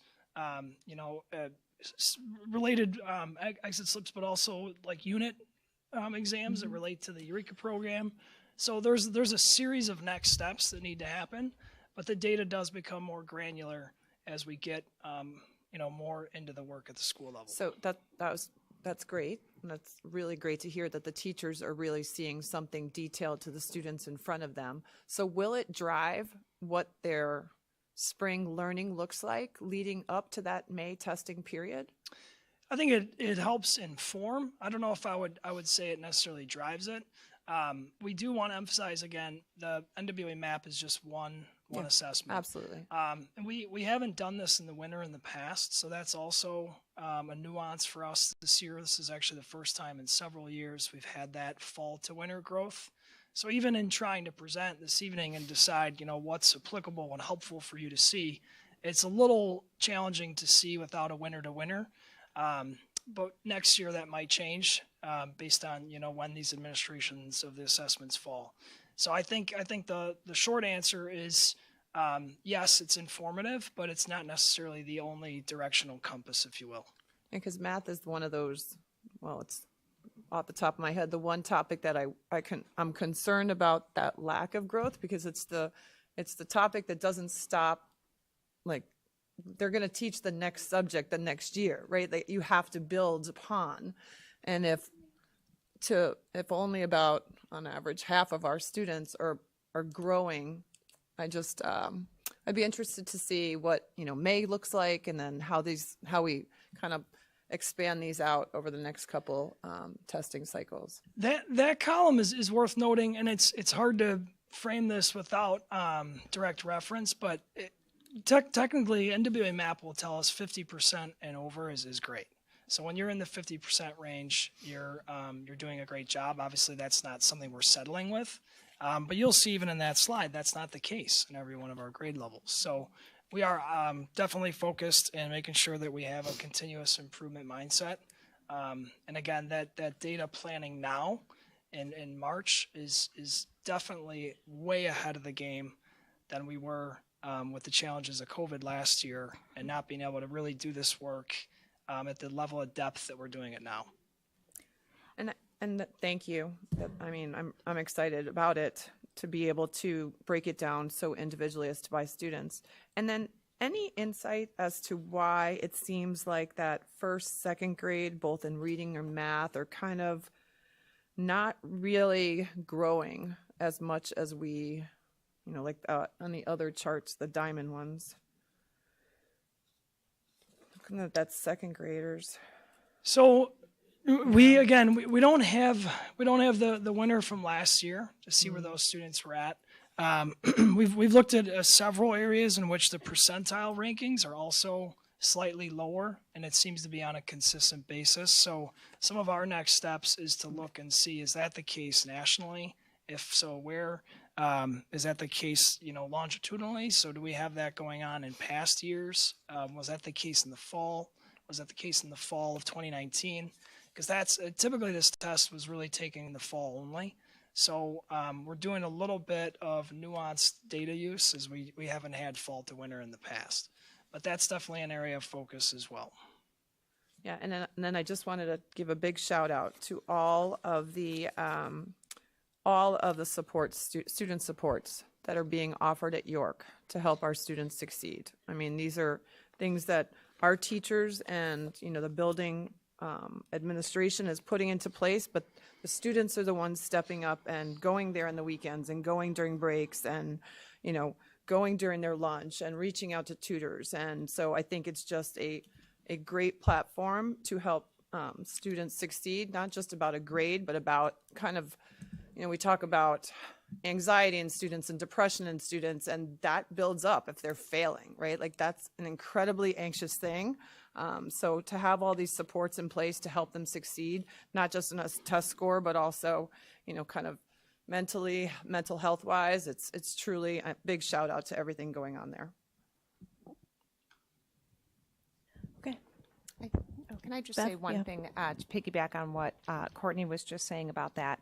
It also, I think, teaches our kids to take the initiative to seek out those supports and to get help when they need it. And that is a huge lesson that they need to learn moving forward for college and their jobs and whatever else they're going to pursue. So I like the ability for them, if they were not successful with something, the ability to be able to seek out the supports, relearn that, learn it well, so that when they move on, they have that understanding of that unit to build on, because math is and other subjects are cumulative, and the next year it's going to grow off of what they learned that year. So to have a solid foundation in order to move forward with and be able to relearn that rather than just not doing well and just moving on from that and never being able to master it. So I think that's really important. Just one question. Courtney hit the two things I was going to ask about otherwise, but the map, did our students take the map in the fall last year and the year prior? They did. Okay, but this is the first year, and this is the first year we did it in second grade? We added it this year in K and 1. This is the first year for K1, so normally it was second through 8th. Okay, I just wanted to clarify that for myself. Thank you. Sure. Okay, thanks. Karen? Okay. All right. All right, Athena. Yeah, I'm shorter than a few, I don't know. So a couple comments and just connections. Scott, thank you for a great presentation and a lot of information, and it's so nice to see the depth. Can you not hear me? Sorry. I can, but I don't know. So nice to see the depth of your review and the thoughtfulness behind the next steps that are coming for our kids. And I think overall, we talk a lot about students, how they're performing in class, and then student support services. And I'd also like to start kind of framing a little bit about what this data means for our wonderful teachers who are working tirelessly to support students in the classroom. But knowing that when we see numbers like the 30% or whatever you want to, base it on, is it something in my instruction that I can improve or change that might benefit more students in the classroom? And that whole idea of differentiation in our instruction, and that's also a resource for us to support students. It doesn't always have to be a tutor or outside the classroom, that we also spend time thinking about the craft of teaching and learning and what are some instructional strategies that maybe others are using that work for kids in ways that maybe we haven't experienced as educators on our own. So I would love to see that element kind of rolled into, I know this is a very data heavy presentation, but when we talk about teaching and learning, our teachers work tirelessly and do a wonderful job supporting all our kids. So it's nice to hear about how we make those connections. I kind of personally was like, when we looked at fall to winter, because for me, that's a very quick turnaround to really assess student growth. And for the community, I think it's important to say, 6 weeks, 8 weeks of is not typically enough over the longer term to see an actual impact, the actual impact on student learning. So looking more forward to seeing what fall to maybe spring looks like, only because we're coming off of a pandemic and remote and hybrid learning, and those indicators help us have a pulse on students and where they are in their learning. Not to say that the winter one didn't matter, it did, but it's a moment in time that's very close to the original baseline assessment. And so a truer kind of estimate of our students' growth overall, I think, is the fall to fall, but in this case for this year, fall to spring. So just wanted to put that out there. And just one comment about AP, because you know me, I'm continually thinking about the next step and what more can help us see the future. And so when we're thinking about AP, I really support the work of equal opportunities as far as what it's done for our kids and breaking down those barriers and getting them access to more rigorous curriculum. We've seen it in the numbers that there's an increase there, and we're all supportive of that and happy to see those numbers. I also think at the same time, when we talk about things like student stress, failure, and other things that start to come into play for our kids, especially when they're in high school in those 4 years, it would be interesting to see, and I'm not asking for this now, but just as another indicator of data, how many of our students who are in AP courses are actually scoring a 3 or higher on the AP exam. And that'll help us understand not just, our teaching and our student learning, but are students appropriately placed in those courses? And if they are, great. And if they're not, again, you go back to the what can we do differently to support students and more students in the curriculum. So just an idea, I just threw it out there. I think even internally, not even for me, honestly, but internally it's a nice indicator to look at the pass rate for the AP exam for those students who choose to take it. Sure. I appreciate that feedback. We do have a nice cadence now, I think, in terms of the data presentations that we definitely will plan to continue to use. And I think a lot of that feedback can be included in, not only the spring data's presentation, but also in our fall next year, now that we have this structure that I think is going to be routinely productive for educating you as well as the community, but then also using in our schools as well. So thank you. Well, I'll piggyback on that last one then. I'm glad that you like the cadence that you have put in place because it'll be good to see trends. And we'll get to see, is fall, winter too soon, although that gives the kids the confidence. So, depends on what you're looking at it. So whatever is feasible. I know at one point we were saying that we were over testing or it was too much time testing kids. So, and with the staff and all. So I think it's good to always be watching all those sorts of things. I wanted to ask you a bigger question. I'm not sure I understood what you meant when you were referring to U.S. News and World Report and other rankings versus the data that you showed here. Can you clarify for me? Sure. What I was doing was attaching and identifying that some of the key performance indicators that we look at are also utilized by those other unconventional ranking providers. So typically a school is not going to measure its success based on the Great Schools ranking. However, many people will and will assume that they see a ranking provider online, and I don't mean to discredit them, but they won't know what's behind that ranking provider's actual ranking methodology. So programs like Great Schools are looking at a lot of the same data we are, but they're giving it a different lens, if you will, as to how it's projected. So when I mentioned the U.S. News and World Report, they also look at our student performance, and they also break it down by subgroups and sub-student performance. Okay, so there should be a correlation. For some, yes. Okay. Yes. Okay. I know that people look at those national numbers, and that's what we've traditionally looked at ourselves at, and so But I think the awareness piece that I try to bring is realizing that it's not just the test scores as a whole. They've broken it out into different percentages as well, and they've broken it out also by subgroups. So the work we're doing is only going to impact and improve those unconventional ranking providers as well. So if someone's interest is in improving the U.S. News and World Report, well, this is how you improve that. Yes. Sure. Thank you. And I was just going to highlight and kind of underscore that a little bit, that the connection we were also drawing is that in the work that ISB is preparing preparing to share with all school districts under the Equity Journey Continuum work, there is this emphasis as to how districts are attending to subgroups and how districts are intentionally closing the achievement gap in those subgroups.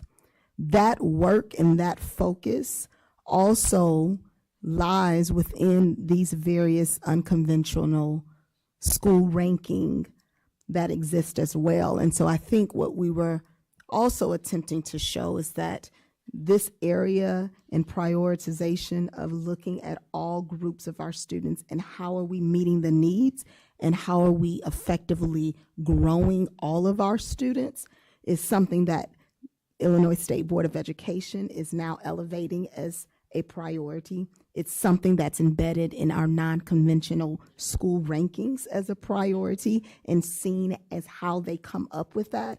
And that leads us to saying in our data that that is something that we're also being very, very cognizant and doing some very deep analysis on.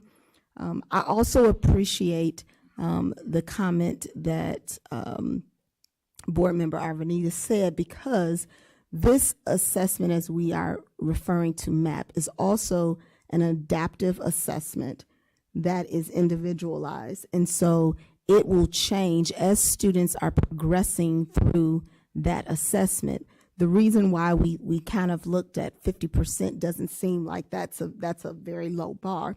But what they're trying to do is they're continuing to present questions to the students until they meet that threshold where they've at least gotten 50% of those questions correct, but then also questions that they aren't able to answer as of yet, because that gives almost that information to the teacher as we're thinking about like that zone of proximal development as to what are the next areas in which you can then provide some targeted instruction on to help continue that student's growth and acceleration of growth.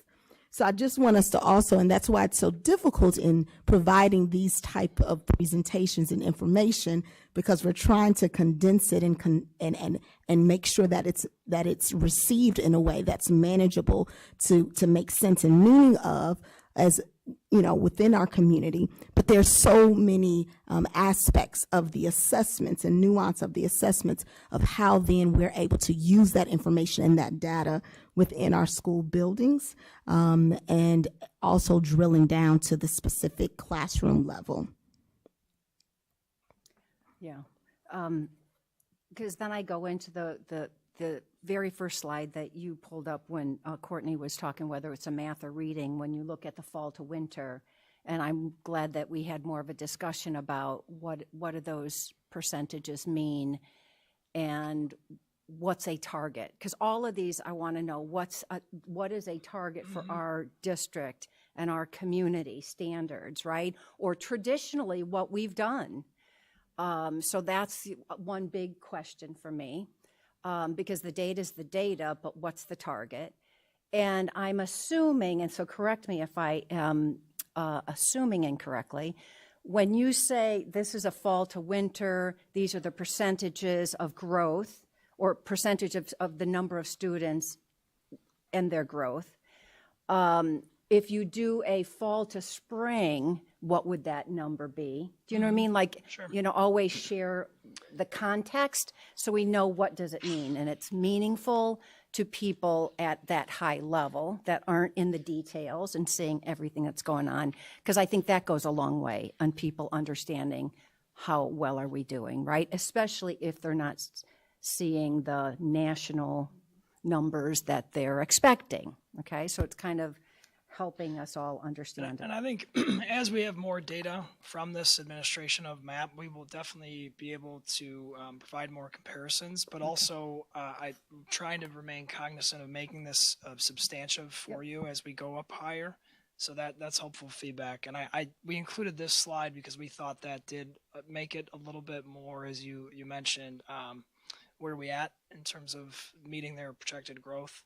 So hopefully that's helpful, and we can continue to spin that and look at ways to portray the data as well. Yeah, I liked those those particular slides too. So what I found was really interesting, and I know you can't answer it now, but I looked at the math scores and I said, wait a second, previous presentations that we showed, our math didn't look this good. So what? You know what I mean? It's like, okay, what's the difference between those two reporting? What exactly is it reporting? What is it telling us? All those sorts of things. But I thought it was really fascinating because we had a big discussion last time we had numbers, data. We were talking a lot about look at the math, what are we doing? And now look at these numbers, right? Absolutely. Okay. I think lastly, I have a question about the supports at the high school.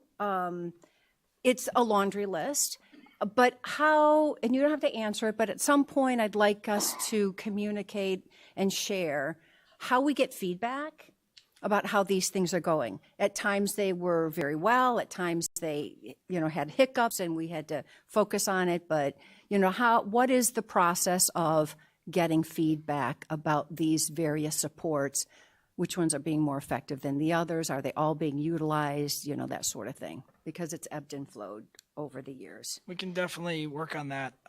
We've had some qualitative approaches to that in the past, but we can definitely revisit that. Okay. And then I'm assuming that what would be part of it, like Athena said, we say not only did students take AP classes, but how well did they do in the AP classes, but even SAT, just a lot, just kind of giving a bigger, broader picture. I think that's probably the only thing that's missing. But I did have a specific question. When you're saying students pass all courses, are you saying A, B, C? The grades? In terms of letter grade, correct. Mm-hmm. Correct. Okay. I think, I'm sure you probably get to it, not this high level, but, A, B versus a C versus the D. Okay. Yep. Because that's definitely on the radar in terms Got of, there's a lot of research on B's or better and looking at and seeing, what does that mean in terms of ensuring that students are not just passing, but also prepared for success throughout it. So that's definitely on the radar. Awesome. And lastly, on the equal opportunity schools, I know that the state has always, I'll call it labeled, categorized, whatever, subgrouped types of students. I'm hoping that equal opportunity schools, so kind of a yes or no answer, but I'm hoping that equal opportunity schools is looking at all of those students who have not taken the advance, who could do well in them. Yes, absolutely. Great. Because for years we were talking about the 80% of the students. We have to make sure we're looking at the 80% too, not the top, not the bottom, but that group as well. And I guess that's why I was looking at the grading, Sure. A, B versus the C, D sort of thing. I think that there is a level of, I don't think not much that would move the C to B or even the middle or lower C up higher. And that's a big confidence boost for kids at that level. And you'll see growth also in non-targeted student populations, if you will, as well as the group as a whole, a group of students in 11th and 8th grade, or 11th and 12th grade, sorry. Yeah, I thought that was good. Thank you. Thank you.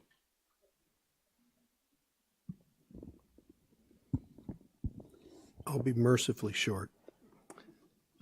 First of all, thank you for acknowledging that the non-traditional, is that what you referred to them as? Unconventional ranking provider. Non-conventional, the organizations like Great Schools, U.S. News, Newsweek, while they are non-conventional raters in our society today, in the desire that people have to condense everything into one number, there are young families trying to decide what town they want to move to and what neighborhood they want to move to in that town, and they're looking at one number. So thank you for acknowledging that those are real influencers in our society today.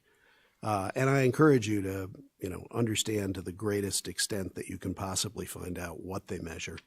I realize that a lot of them measure, basically test scores, state test scores, because they have an entire country worth of numbers to crunch and dissolve into or consolidate into one number on a 1 to 10 scale.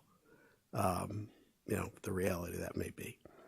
My second point, and as kind as I can possibly be, that's it. That slide. Please resist the temptation to put too much information on one slide. I think that's a fascinating slide, particularly the left half, but I just can't read it. So I would happily sit through 2 slides, and I encourage you in the future. Yes. I redesigned the keys on that as well. I think I was going to end with this. We cannot present this as a PDF because it's diluting and it's minimizing it. It takes it down at least 10 to 12%. So I apologize for that. No apology necessary. I just had to get that dig in. Absolutely. Deserved. I would be remiss if I didn't. My next question is, do we have a percentile achievement goal? I think there's a lot of people in town that kind of bristle when we talk about we're above the national average, because I think our community's expectations are far higher than that. Mm-hmm. Do we have some kind of a goal we're trying to get to? It's a great question. Is there a way to kind of analyze our community and say, all right, rightfully, this is the percentile we should be in?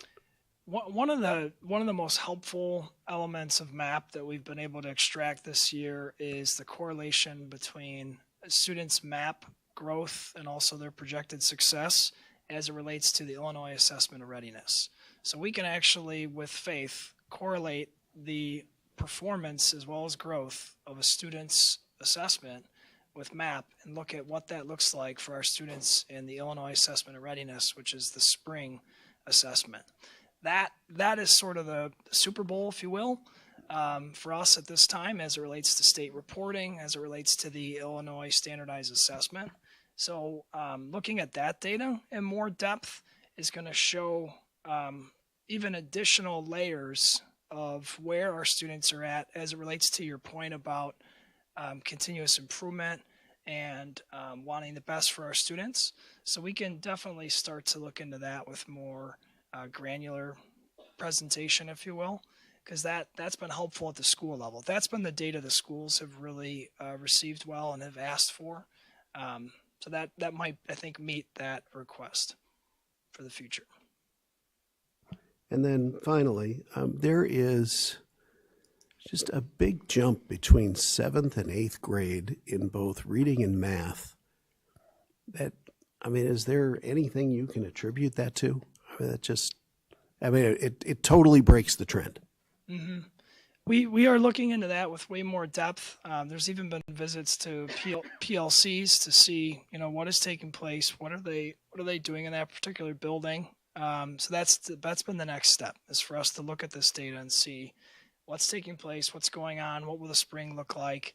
And again, having this data now at our fingertips in a more granular level has allowed for even individualized outreach to specific teams of teachers to see if we can replicate the success locally and spread that, greatness throughout other courses and other grades.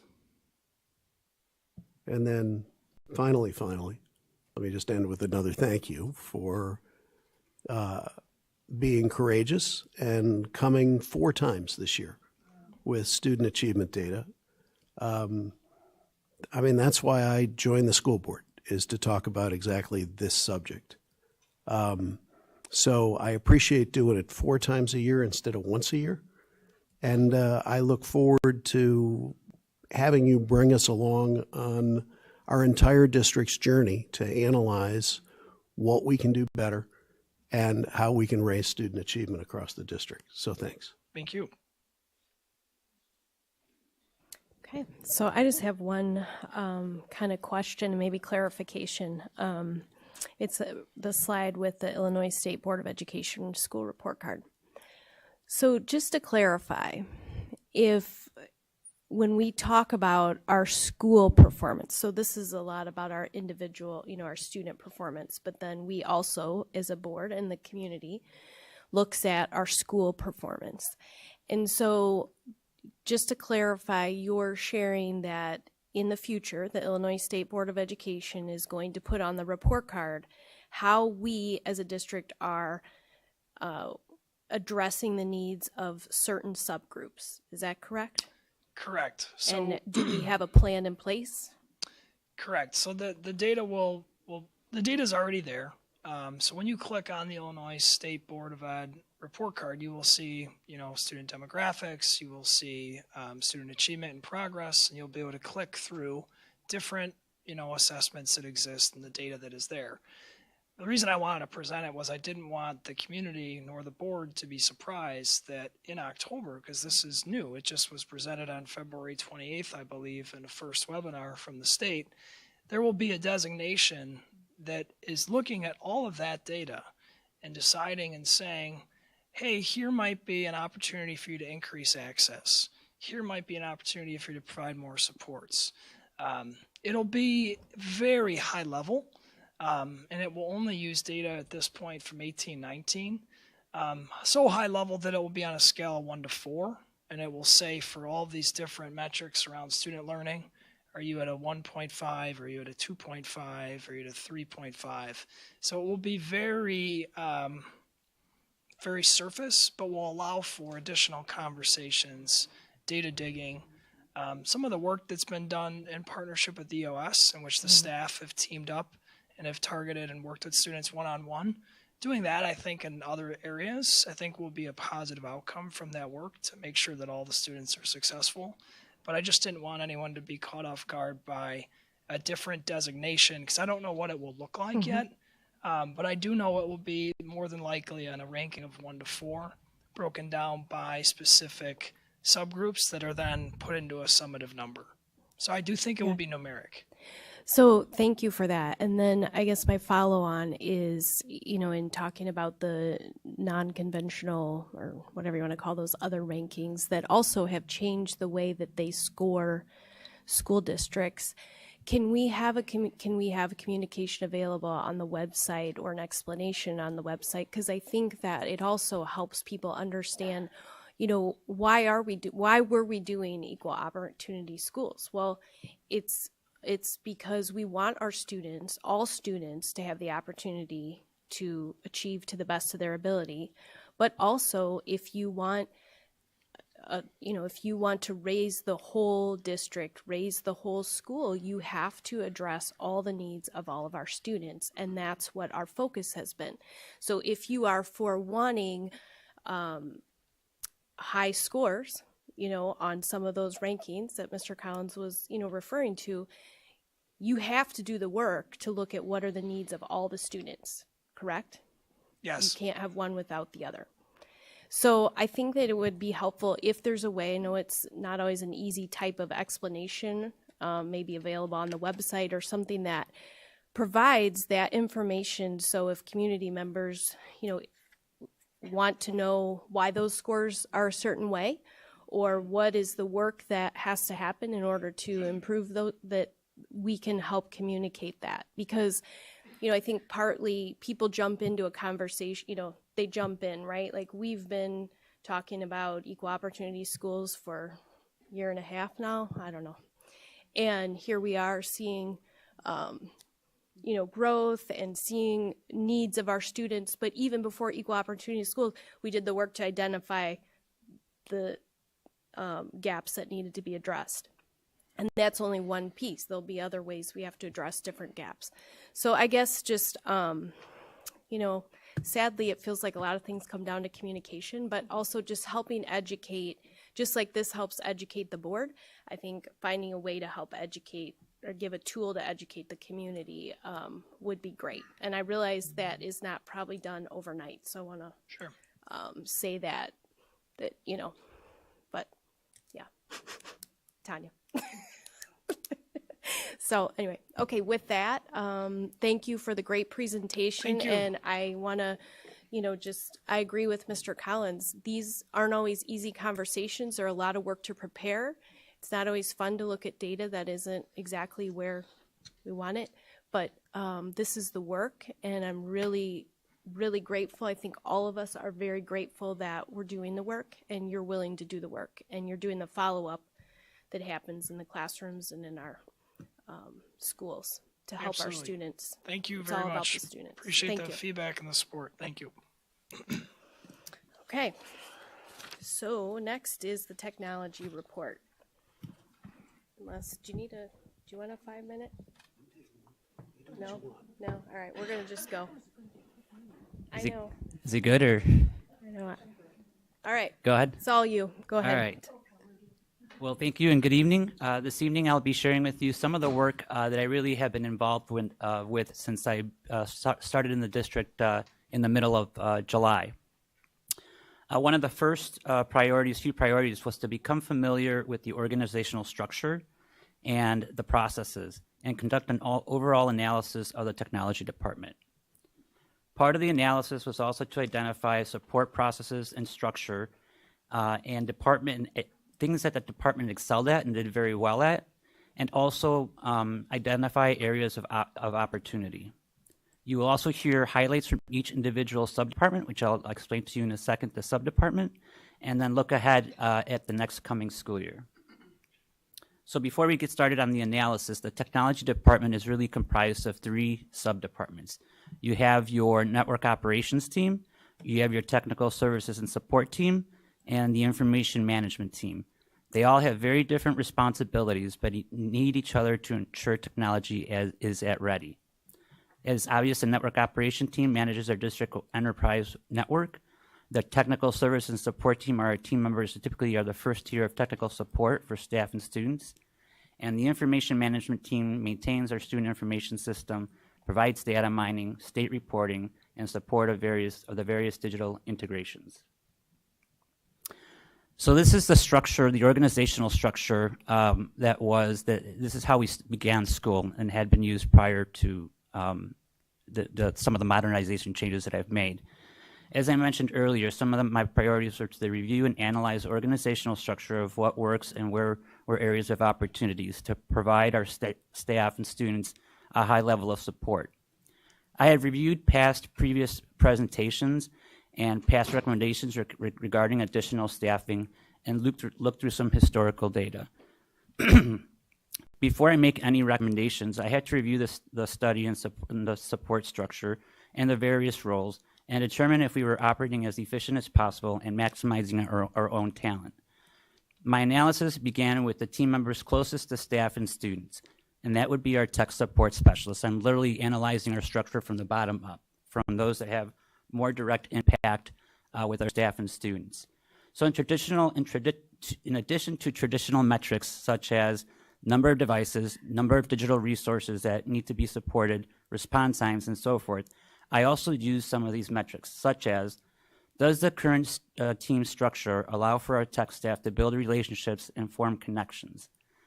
If we don't get the opportunity to build relationships and connections, then how do we really get to know what the needs of our staff and students are? We need to be more than just break-fix people and problem solvers, but also be solution seekers and partners. How visible are we in our schools? If we are not really visible in our schools, then how are we going to build relationships and connections?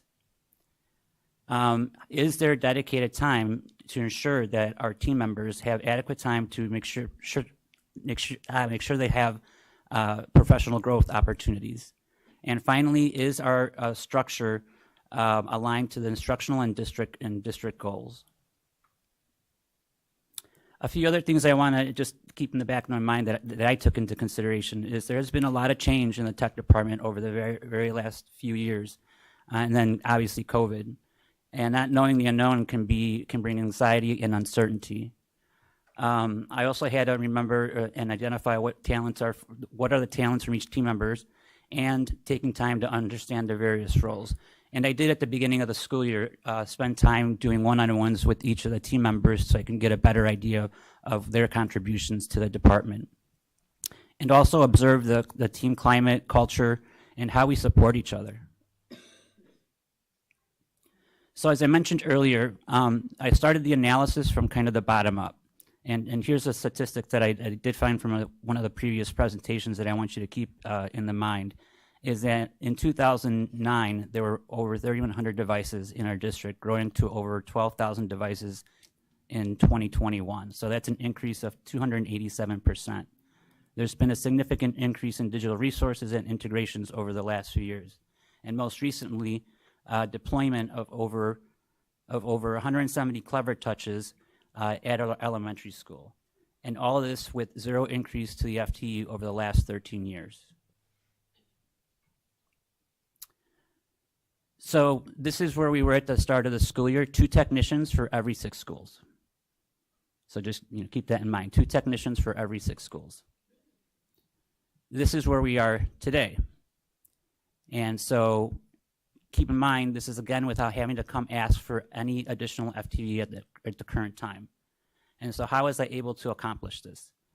I mean, I'm going to keep referring to this organizational structure, but if you look at the bottom 2 roles, the AV media specialist roles, that's where I started to dig in a little bit. Up until about 2010, many schools had AV or media services departments, which are common in many school districts. And these were the departments where, if you remember, TVs were pushed on carts because teachers requested them. They handed out video cameras, digital cameras, overhead projectors, and so forth. And as schools transitioned over from teacher desktops to equipping teachers with laptops, this allowed them. Hold on, my notes are moving around on me. 1 second.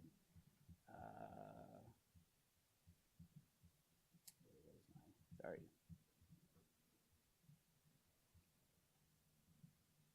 Okay. As school districts also implemented one-to-one initiatives that even created far opportunities for our students. The internet was definitely growing. YouTube was being a huge hit for finding any type of video. Google, many different digital learning platforms came online. So access to resources was now in the hands of staff and students, and they can access any of those digital medias anywhere, anytime. So as I reviewed the AV media specialist role, I knew our greatest need immediately was to add an additional technology support specialist to the pool without asking for any additional FTE. So I had to make adjustments. So that meant transitioning the AV media specialist role to a tech support specialist role. This is ideally where we would like to get to, 4 technicians for every 3 schools. I think this is a really good balance, and that gives time for that one technician to make those connections and relationships and be visible in our schools. Some other areas where that I'd analyzed post-analysis was in terms of, I'm only going to talk about one of these, is increasing efficiency. So we have a ticketing system where staff submit support tickets. It's a system I've previously used before for many years and very familiar with its capabilities that it could provide. Through the analysis, it was identified that we weren't really leveraging those capabilities to its maximum potential. As we started the school year, we had an FTE that for the most part was dedicated to manually assigning support tickets that came into the queue. I knew that the ticket system could provide automation, routing of tickets. So today, as tickets come in, they are automatically routed to the appropriate tech specialist based upon the school the ticket is coming in from. This has provided me the opportunity to transition that FTE to our network operations team, which also had a need for more support. So now our network operations team is at 3 FTE versus 2 FTE as when we started the school year.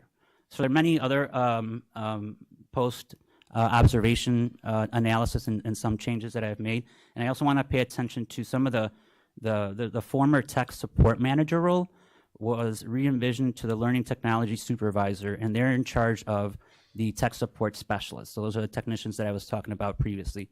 And these roles now, that role now has supervision responsibilities. The former network lead was renamed to network operations supervisor with supervisory responsibilities. The former data lead role was renamed to information management supervisor with supervisory responsibilities. And so ongoing as well is revision of all the tech job descriptions in the tech department. So This was, like I said, the support structure, organizational structure as we started the school year. And this is what the organizational structure is today. So each subdepartment has a supervisor that provides leadership, guidance, and accountability. The 3 supervisors and I make up the technology leadership team. We meet weekly to discuss each other's needs, problem solving, and it prevents each department from becoming siloed. But wait, there's one more important role that is part of the tech leadership team. And that is the teaching and learning department. They have a seat on the technology learning team that ensures the instruction drives technology support and ensures alignment with the instructional goals. The TLT allows for meaningful collaboration, consistency across the district, and decisions are made collaboratively. And so now I've asked my tech leadership team is here actually present. They're probably not happy with me right now because it's late in the evening. And I've asked them to come share some highlights from each of their departments. So I'm going to ask Sami Mohammed to come and share some of his team's work. Good evening. My name is Sami Mohammed. I'm the Network Operations Supervisor for the district. I've been with the district pre-COVID, February of 2020. So I'm happy to be here tonight. Thank you. I have 3 main points to discuss tonight, one of which is an ongoing project. Another is the upcoming projects. And a third one is something that's very exciting to hopefully deploy here pretty soon. So the first one is the transition to Google Drive. The district has been on a G Suite environment since 2014. And what the idea here is with all staff and students, you know, whichever platform you're on, whether it's an iPad, Mac, Windows device, obviously wherever your drive files are, they're going to transfer with you and any platform. So the idea for this is to obviously there'll be no need for a VPN, that type of stuff. Any device you log into, your profile is going to sync, all that good stuff. So one thing we have implemented this year is the creation of Google Shared Drives. Obviously, with Google just being huge in the education industry since the early 2010s, many features have been rolled out over the past few years, and the Google Shared Drive is something that's been a huge part of our ongoing project this year. So the purpose of the Google Shared Drive is that it's basically just a central hub for any particular department in any particular building to kind of just toss all their files and just collaborate there, instead of kind of just doing the traditional, where just somebody creates a folder and files and everybody just starts sharing files with everybody, and we always forget what the name of the folder is or the file is, right? So that's something we've been trying to clean up here. So and the second point there, speaking about the proactively configuring Google ecosystems with advanced cybersecurity measures. Unfortunately, nowadays with security breaches, has been a recurring theme in all industries, especially in education. Whether that's any Chicagoland districts or any East Coast or West Coast districts, right? I've been in contact with other districts that have been hit with ransomware attacks, and just hearing those stories literally keep me up at night, right? So this is us trying to be proactive, trying to have users not utilize the internal network drives and just start moving everything to the Google Drive, right? And using Google security and encryption and all that good stuff. So next point there is creating personalized solutions for the varying needs of all K-12 stakeholders and the face-to-face training for all content areas. So this one's been very important to me because we have been going on site and meeting with music users, CAD users, PLTW users, right? It's very important to kind of see how their workflow is and see if anything that we can adjust for them to make them more efficient, but also just speak to them about the security side of things, right? And just let them know that here's what we're looking to do, and how can we better assist you, right? So that face-to-face it's very, very important, and I received great feedback on the last few months doing that with those particular users, right? It's so much different being face-to-face rather than just sending an email out to somebody or sending a Zoom link and talking to somebody at different buildings, right? Next point is the upcoming projects. We will be refreshing our K through 8 buildings network switches. York network switches were done last year during spring break. So I put there 10 gig interconnects. That just means all the internal switches will be connecting in different closets together with 10 gig uplinks. So there's internally, there should be no issues with bandwidth. And externally with our ISP, back in summer 2020, we upgraded to 10 gig on our internet side. So, and all the other buildings connect to York at a 10 gig link. So whether it's internal or external bandwidth, we should not have a problem with that. Next is York will be receiving 200 access points, and those will be refreshed fairly soon. So basically in a 2-year period, we would have refreshed every single switch in the district and every single access point over a 2-year period. I think that's a huge accomplishment in such a short amount of time. The next point there is collaborating with facilities and ICI. That's a relationship that is, when it's on, we really flow together, right? We do a lot of background work with facilities and ICI, and it's very exciting to see the buildings like Edison and Emerson a couple years ago, right? Lincoln right now is looking great. I can't wait to start on Field, right? And then over the summer, Jackson, Jefferson, and Fisher with those projects going on. So it's beautiful to see, like, building literally being demolished and kind of spun up again, and just walking in there, everything going to be brand new and all that good stuff. Last on my list here is esports. We recently purchased 25 customized gaming PCs. They will be dual use with CAD over at York. So the thing with this is it was really, really hard to find parts for this with chip shortage. So any CPUs or graphics card have been extremely hard to come by. And so luckily with our relationship with Dell, they were able to have these in stock. This is a project that I'm very passionate about. Honestly, I wish I was. I wish I had. I'm a product of CPS, so I definitely did not have the resources as the students do today. So this honestly made me feel good just to kind of walk. This is an example of I took this customized PC that we just got delivered. I took it to a PC club over at York a few weeks back, and I was just showing them this particular model, what we purchased, right? And it just felt good because I just wanted to give back to the students and just kind of collaborate with them, right? And so hopefully the deployment for this will be next school year. I've been in talk with other school districts that have just deployed this as well, just to kind of see what are the pain points as far as configuration, because there's a slightly different configuration that has to go on, around for this, for allowing games and that type of stuff, right? All right, and this next slide is just an example of me being at the PC club over at York. Again, I was just wanted to walk in, just trying to give, just trying to speak with the students and just kind of see what interest they had after high school, and just trying to give them my background and kind of where I started and all that good stuff. So. So again, this is an example of how having team members make relationships and build connections with our staff and students. So, and Sammy was definitely modeling that. So thank you, Sammy. Next is our tech service and support, and Molly Marquardt. Hi, I'm Molly Marquardt, and I'm the Learning Technology Supervisor here at Elmhurst. I started my time in Elmhurst when I was 5. I know I'm an adult now, but I was 5 when I started in Elmhurst.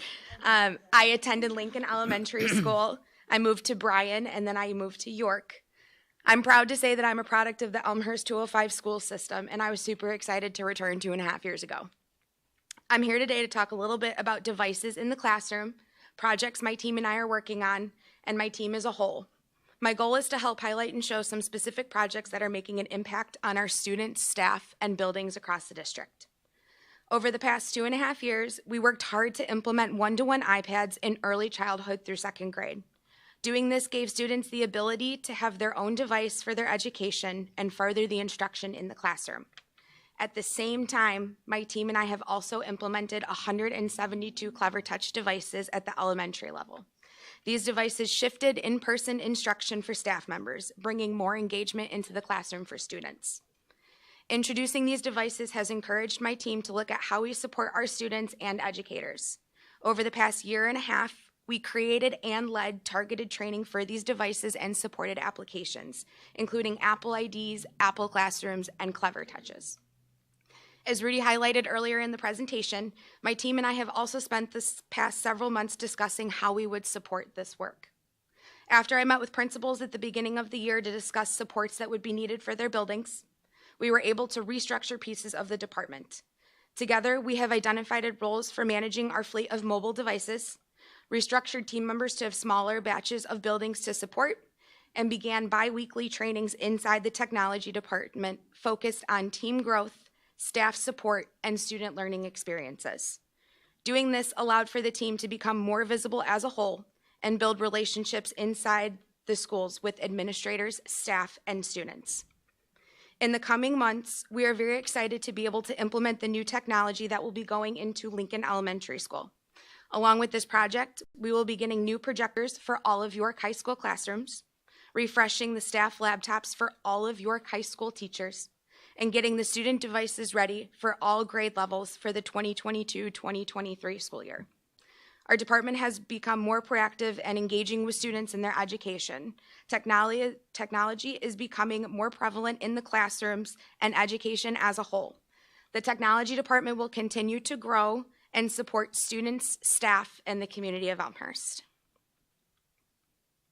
And then these are some of the pictures of my team around the district over the past year. In the top row, starting from the left to right, this is gonna be a lot harder than I thought it was, starting left to right, we do team building like Rudy had mentioned. We meet once a week as a team to do some team building exercises, check in with each other, make sure we're all on the same page and that the team is functioning at the technology aspect and at a personal level to build the relationships with one another. Those Clever Touches that I mentioned are that middle picture. We hand built the carts for the Clever Touches at one point, which was super not fun. However, it was a great team bonding experience, and it's really cool to see them in the classrooms and the teachers using them after we went through that. The one on the far right is a classroom full of teachers that I'm leading a training at for the Clever Touch. We got all of the teachers together, and I led a hands-on training along with the rest of my team to get the Clever Touches used in the classroom. The bottom row on the far left are members of the team working on the microphones for the boardroom, all of your favorites. They're trying to troubleshoot. all of your favorites right there in that one picture, those microphones for you. We were working hard on them. We did have an awesome opportunity to walk through Lincoln and look at where the new technology was going to be placed for the new school year. And then on the far right, after trainings had been implemented, we actually have teachers leading teachers now in the classroom. So we got to attend a training where teachers were leading other teachers. Thank you. And next, the information management team supervisor, Muzz. I can't still say your No, last you name. can't say it. It's very tough. My name is Muzammil Qureshi, but Muzz kind of stuck since the first grade, so feel free to call me Muzz. It's a little easier. But thank you, Rudy, and thank you, everyone, for providing me this opportunity to kind of showcase how our information team supports our district needs. To start off here, we had to start off with some of our ongoing and completed projects. We had another successful year, the kindergarten lottery for the 2023 year. Basically, the objective here was to kind of maximize our enrollment at each of our elementary schools.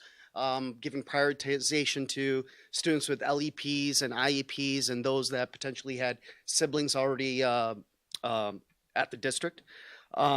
Moving on, one of our major responsibilities is for state and federal reporting. At the state level and through ISB, we provide all the data for student enrollments, attendance, EC programs, screeners, student course, teacher course assignments, homeless, on and on, et cetera, et cetera. But at the federal level, we also provide information such as student demographic information, course information, any disciplinary actions that have been documented in the school, and that's all through the CRDC. Something new this year that I'm quite really happy about, that we are now engaging more in this, is supporting our L&T department and support for setting up testing and assessments. The setup is primarily uploading, student data, user information, provisioning for those user accounts, potentially setting up testing sessions. But of course, it also includes, troubleshooting any errors that have been identified by any admins or other staff members at our respective schools. Some of these tests thus far has been the DRDP, IAR, ISA, which are currently being conducted, MAPS coming up again, and the SAT as well. Give me this next slide. Our team is also responsible for the setup of our standard-based grading. Though we do take our direction from the L&T team, also from student services, but the technical task of configuring the standards, assigning them to the respective courses, this responsibility lies with us. And this also kind of bridges into the customizations we need to do with our report cards. So anytime we make revisions to our standards, of course, we have to go back and revise our report card templates. For example, this year, we were tasked with structuring our report card templates so that they would accommodate for standard-based grading and traditional-based grading for our 6th and 7th grade, and potentially we might be doing that for 8th grade next year. So something to look forward to there. But also with that comes our support and training for our staff members and teachers on how to properly enter grades, and if they ever have any discrepancies or any issues, we are the point of contact for them. We also have our hands in virtual classrooms and the virtual instructions, primarily with providing training to our front office admins, lead secretaries on how to transition students in and out of the e-classrooms versus the in-person. And we've also even set up some auto notifications to assist our leads and office admins in the event that there is a student who is still sitting in the virtual classroom that needs to be transitioned out. Also, with the emergence now of the state giving direction to provide students with mental health days this year and moving forward, and the follow-up that has to take place by admins to look into those students and see what's going on.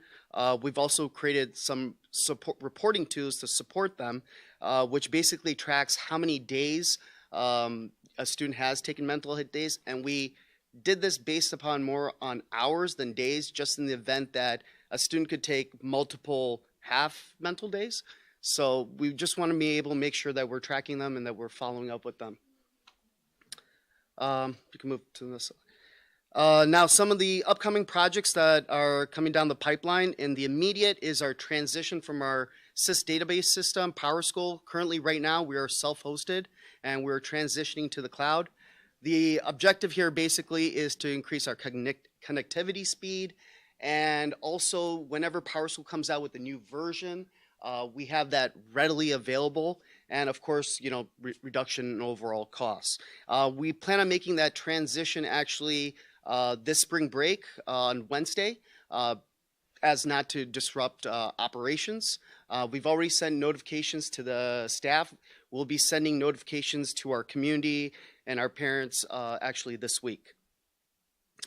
Also, we've identified a need to kind of create some uniformity across the district and on how we're documenting our bus naming for pickups and drop-offs. What we realized was that a lot of the schools, they have their own naming conventions they're giving for their buses for pickup and drop-off, and this is a bit of a safety concern for us, because in the event of an emergency, we want to be able to quickly identify which students are on that bus, and more importantly, how to communicate to their parents in a timely manner. Obviously, just hopefully nothing happens, but we realize there's a little bit of a gap there, and we just want to be able to quickly contact them, and therefore we need to create more consistency across the district with this. Last but not least is our registration process. We're already in the midst of registration for this year, but we plan on doing a major overhaul for the 23-24 year. Currently, as it speaks right now, the returning and new student registration form, they're kind of all in the one same form. And this has caused a lot of confusion for returning parents and new parents. It's a very lengthy process. And in order to mitigate that, what our plan is to segregate new student registration versus returning student registration. This then allows us to ask specific questions for any new families or new students coming into a district, as opposed to returning parents whose information we already have. And so therefore their process should be very seamless, very effortless, and it should be very quickly for them to complete that form. Also, in addition to that, in the registration, we plan on moving away from those traditional terms of using mother and father, and we want to move in the direction of using terms as guardian. So, for example, we'll have something like family 1, guardian 2, family 2, guardian 1, guardian 2, and so forth. So we look forward to that as well.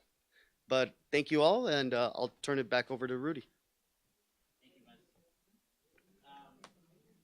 Thank you, Muzz. After the analysis and the need to continue to elevate the level of service and support that we provide, I have included in the 22-23 school year staffing projections the following.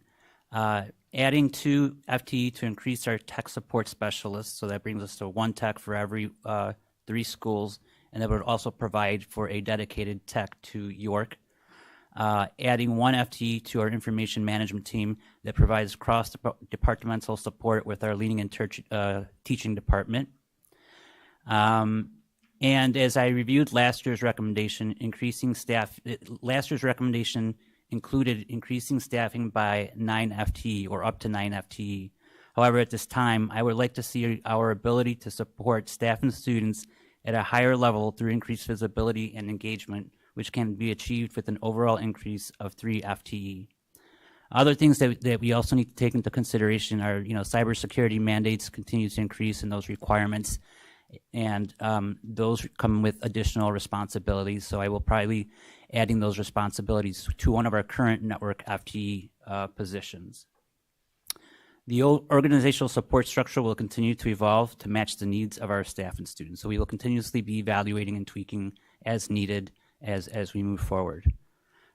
So there's been a lot of kind of shifting internally within the department, and that's why you've probably seen a lot of tech personnel on personnel reports, but this is why it's been happening, is to kind of maximize our roles with our current FTE and maximize the talent that we have on our team.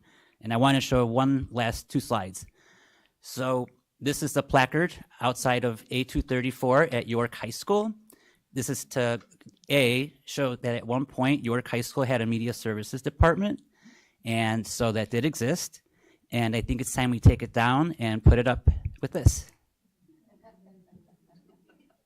And that concludes my report. Any questions? Well, first of all, just thank you, and thank you to your team for coming and presenting. It's nice to see the faces that do this work that we know has a huge impact on our students if it's not working. So thank you so much for that, and it's very fascinating to see the projects you're working on. So thank you for that. Does anyone have any questions? Oh, Beth? I just had a comment. I just appreciate the relationship building piece. I just feel it's so important, and the hands-on experiences for the staff to be able to, learn along with you. I know if I'm trying to learn something tech related and somebody comes in and just fixes it for me, then I have no idea to do it the next time. So the accessibility and the hands-on learning is so important. And then the hands-on opportunities for our students. I mean, to have them get the opportunity to work alongside of you in the TSI at York and getting feedback from them about the esports opportunities and different things like that. One of the students that you probably work with taught my son how to build a computer in my house based on what he learned at York in that department. So I think it's amazing. There's so many opportunities in that area as they move on from our district. And so just thank you for putting so much focus on that. And appreciate the presentation too. Thanks. Can you just end with that stat of over 13 years Do you know what? Can you finish that sentence? So that there's been zero increase in 13 years. Yeah, staffing has remained flat, the same. And how many devices do we now support? Over 12,000. That's a good perspective to wrap up with. Do you have something? Okay. Rudy, can you share how your team works with the, no, why am I drawing a total blank? The instructional coaches and that sort of functionality. I think that's another good crossover. Yeah. highlight. Good question. I didn't. If I were to talk about all the different changes and in the analysis, we'd be here forever. But one of the gaps that we identified was that there was really no support with our instructional technology director, and it was what I was seeing is that the instructional technology director needed a lot of support from the tech end, and so through some of the reimagining some of the roles, I was able to create a position that's called a learning technology specialist that is kind of more directly works with our instructional technology director and our instructional coaches at the building. So there's more, it's more pointed support that addresses that gap, and that was a gap that was occurring. I mean, I know that you spoke about it in the presentation, but what I think is really unique about what you've done with your team is, one, it's customer focused. It's not just the students, it's not just the staff, it's the parents too, because there's difficulty there, and looking at it holistically. But the importance is that you even have meetings with the whole teams, so they see the crossover and the interconnections, but then you extend that to, like at Nick, Spoya, and Scott, and the, again, instructional coaches, which I think is really, really critical, because it's all matrix managed, but it's all integrated, and it's all about, it only happens if the people are connected. So you have created that environment of, we have to be connected. And that's how we get the work done. That's how we know what each other is doing and how to work together, which I think has been really quick when you came on board and really critical. So thank you. You're welcome. And thanks for having the team present as well. Yeah, they may not be happy with me right now, but yeah, for being here this late. But yes, you're welcome. Were you going to end?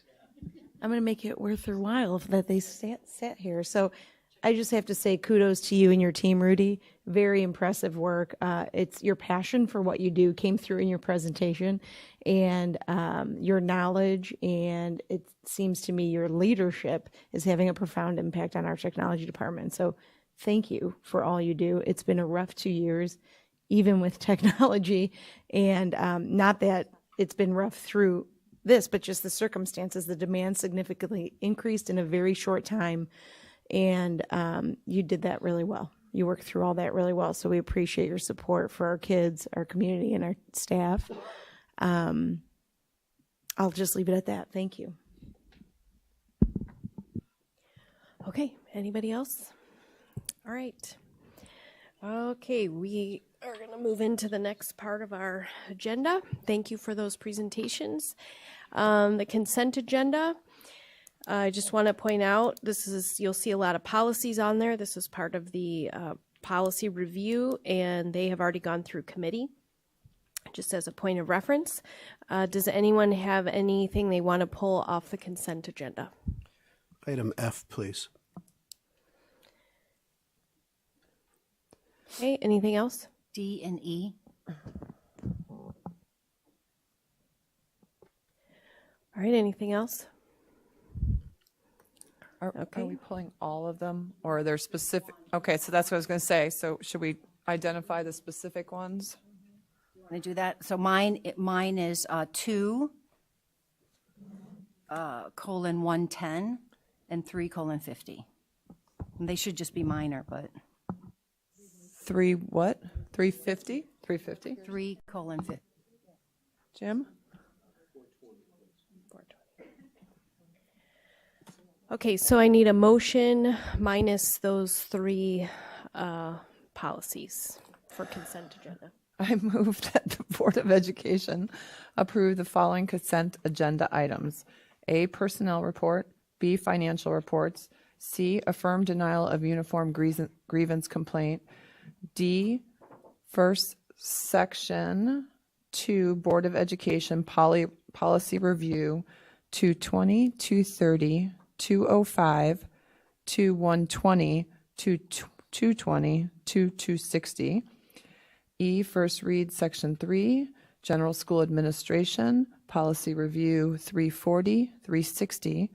F, first read section 4, Operational Services, Policy Review 450, 460, 480, 4110, 4120, 4150, 4160, 4165, 4170, 4175. G, first read section 5, Personnel Policy Review 510, 520, 530, 550, 590, 5100, 5120, 5125, 5150, 5185, 5200, 5210, 5220, 5250, 5260, 5330. H, first read section 6, Instruction Policy Review 615, 620, 650, 660, 6120, 6130, 6260, 6300, 6320, 6340. I, first read section 7, Students Policy Review 710, 720, 730, 750, 770, 780, 7150, 7160, 7180, 7190, 7200, 7210, 7240, 7250, 7260, 7290, 7310, 7315, 7340, 7345. J, first read section 8, Community Relations Policy Review 870. I feel like an auctioneer. It was great, Courtney. I second. That was great. Nice job. I second. Beat. What she said. Did you second? Okay, perfect. Okay, so we'll go ahead and call the vote on that. Mrs. Troutman, Yes. Mrs. Arvanitis, Yes. Mrs. Stufen, Yes. Mr. Collins, Yes. Mrs. Hassler, Yes. and Mrs. Caforio. Yes, 6 ayes, no nays, 1 absent, motion passes. Okay, so I need a motion for first read section 2, policy review, policy 2:110. I move that the Board of Education approve section, stand by one second. First read. What is it? First D. read. First read, section 2, Board of Education Policy Review 2110. I'll second. Okay, all right, questions or comments? So my comment was of keeping the 1 year for the Board of Education elections, especially given next year is a election year. Do you want to? Yeah, I mean, we discussed this pretty at length during the policy committee, and remind me, the default is a 2-year cycle for IASB, and for some, I think Mrs. Dorner pointed out that in years gone by, the policy committee changed it to a 1-year cycle because so many people wanted to be president. So that was the intent of the 1-year change, but it is a default 2-year election, 2-year cycle. Doesn't mean that somebody couldn't step down if not reelected in their term, or it doesn't mean that they have to fulfill the 2 years. But we just felt in alignment with the press policy that this is the reason it was passed. And that's fine. I'm just saying that I think it's bad timing to start it this year, which is always going to be that off year, versus next year, which then you don't have to worry about the election piece and it being messy. So anyway, just my thoughts. I just think it's bad timing. As much as I believe in continuity, there is no downside to leaving it as a 1-year term. We've had plenty of consecutive years where the officers of the board have remained unchanged. It seems like you're tying the board's hands to say, oh, it's a 2-year term. It makes no sense to me. If the board's fine with who the officers are, then they just leave them. And it's worked well that way for years. I don't understand why you'd want to change it. I think the one point that you brought up that did come up in our conversation was the continuity, and that, the nature of the job, there's a learning curve and getting used to the duties, and then to have the continuity of having a second year to be able to continue that on for the second year. So I know that was one thing that came up during our discussion. Of course, there's different perspectives on that. Yeah, on the subject of continuity with 1-year board terms, if you look at the most recent 3 board presidents, 4 years, and Kara, how long have you been president? And 4 years. And this is your 4th year. So even with that 1 year, I just think the 2-year term versus 1-year term has nothing to do with continuity. We've clearly achieved continuity over the last 12 years. I'll just add that for me, I could flip a coin and go either way, to be honest with you. And since press referred 2-year terms, like press reference 2-year terms, I think that's what we were doing, was going in line with what press was recommending. And that does make sense if you time it so that you can have someone actually be that 2-year without worrying about the election, and therefore then what you're going to do is go back to a 1 year. So it defeats the purpose of what you're trying to achieve. That was my only point of saying, let's just delay it a year. No, I mean, we definitely talked to that point, but the opposite side of that is a newly elected person coming in and immediately becoming an officer. We thought was challenging to be a new board member in general. But again, I mean, these were just the pros and cons that we had discussed. Right, and the point about a new person, turn on your microphone.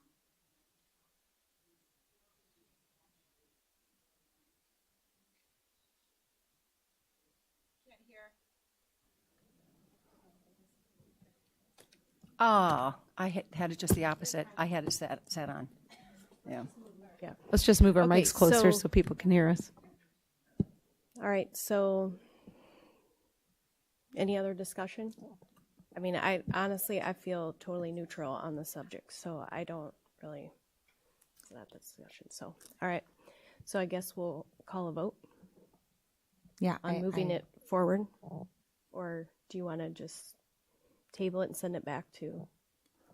Well, I guess we got to vote. I don't think there's a point in tabling it and sending it back. Policy committee talked about it. Okay. So, I mean, I think the only advantage to that would be what Karen's saying. If we wanted to wait a year to change the language in there, then that could be, Yeah.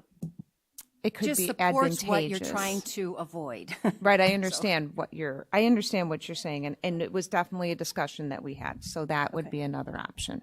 All right, so we'll go ahead and vote on the first read policy presented of 2110.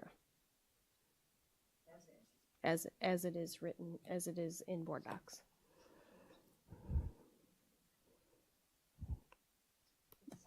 Can you call the vote, please? Mrs. Troutman, yes. Mrs. Arvanitis, Yes. Mrs. Hassler, Yes. Mr. Collins, No. Mrs. Stufen, No. and Mrs. Caforio. I'm going to say no, because I feel that this is something we should be unanimous on as a board. So the vote is 3 yes, 3 no. So it does not move forward for now. And yeah, So we can discuss whether that we'll would have get we'll have to brought it's a tie. back to the policy committee. Okay.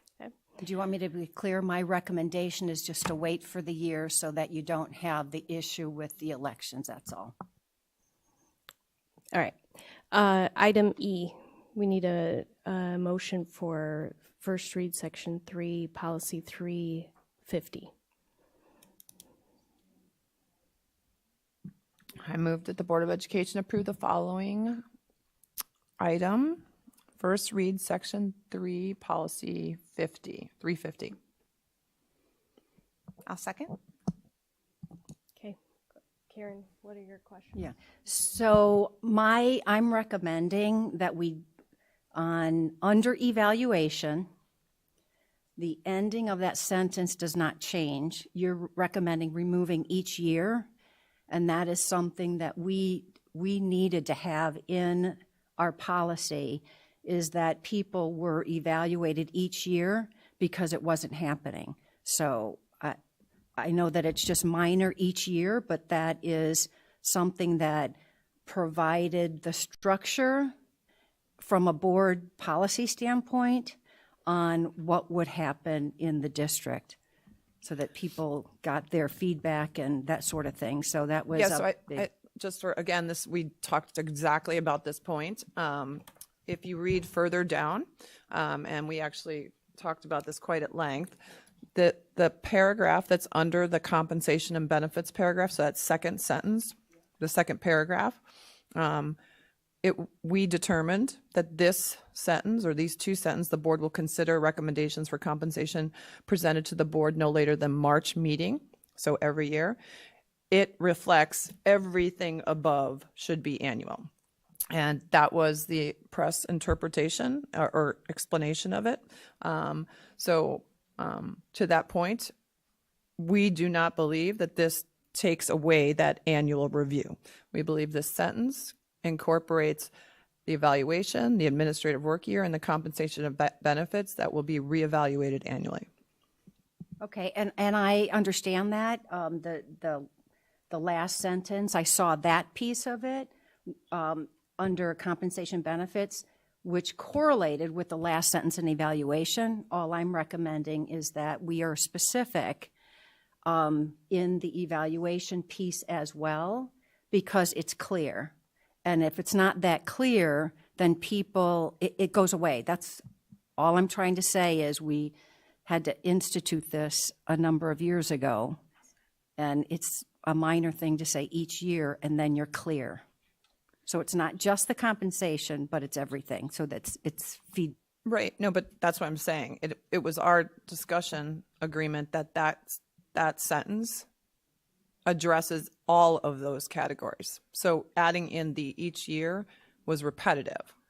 It's not for evaluation. That's all I'm saying, Courtney, because if you read it, it says compensation and benefits, and it's clear right. to I say understand that what that's you're done. saying, but our interpretation was like there almost should be like this is a new paragraph, right? That paragraph, the one that says the board recommends that whole thing addresses each one of the categories, not just the compensation category.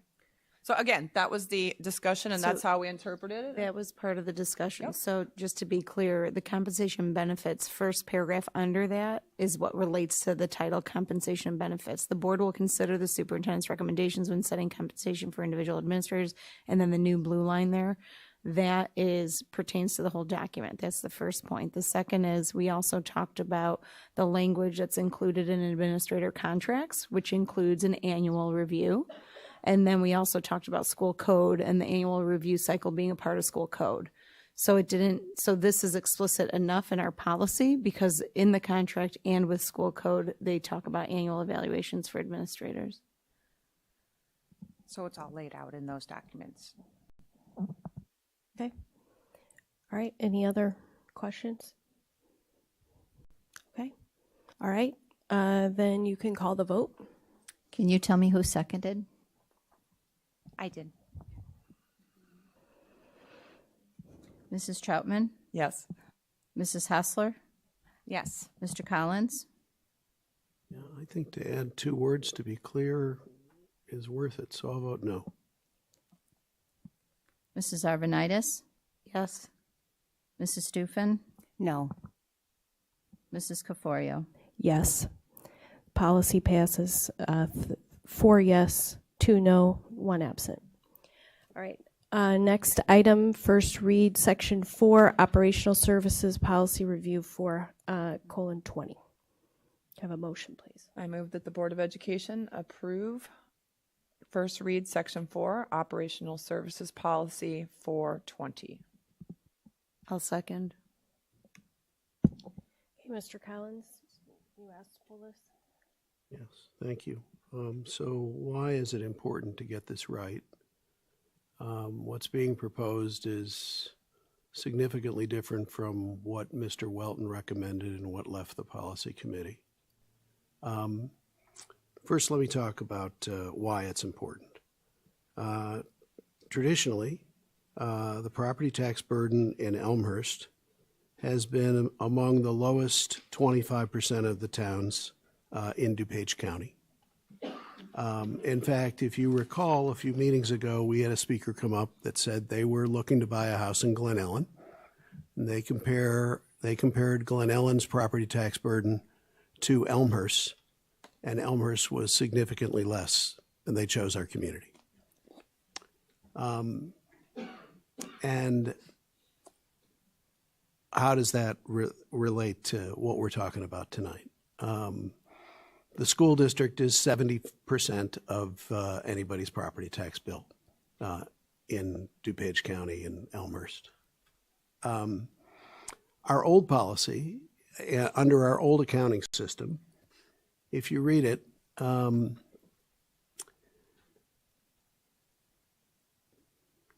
instructed the administration to have a minimum amount of cash on hand at the beginning of the school year that would allow us the minimum amount to pay our bills through our low cash point day of the year, which is May 31st.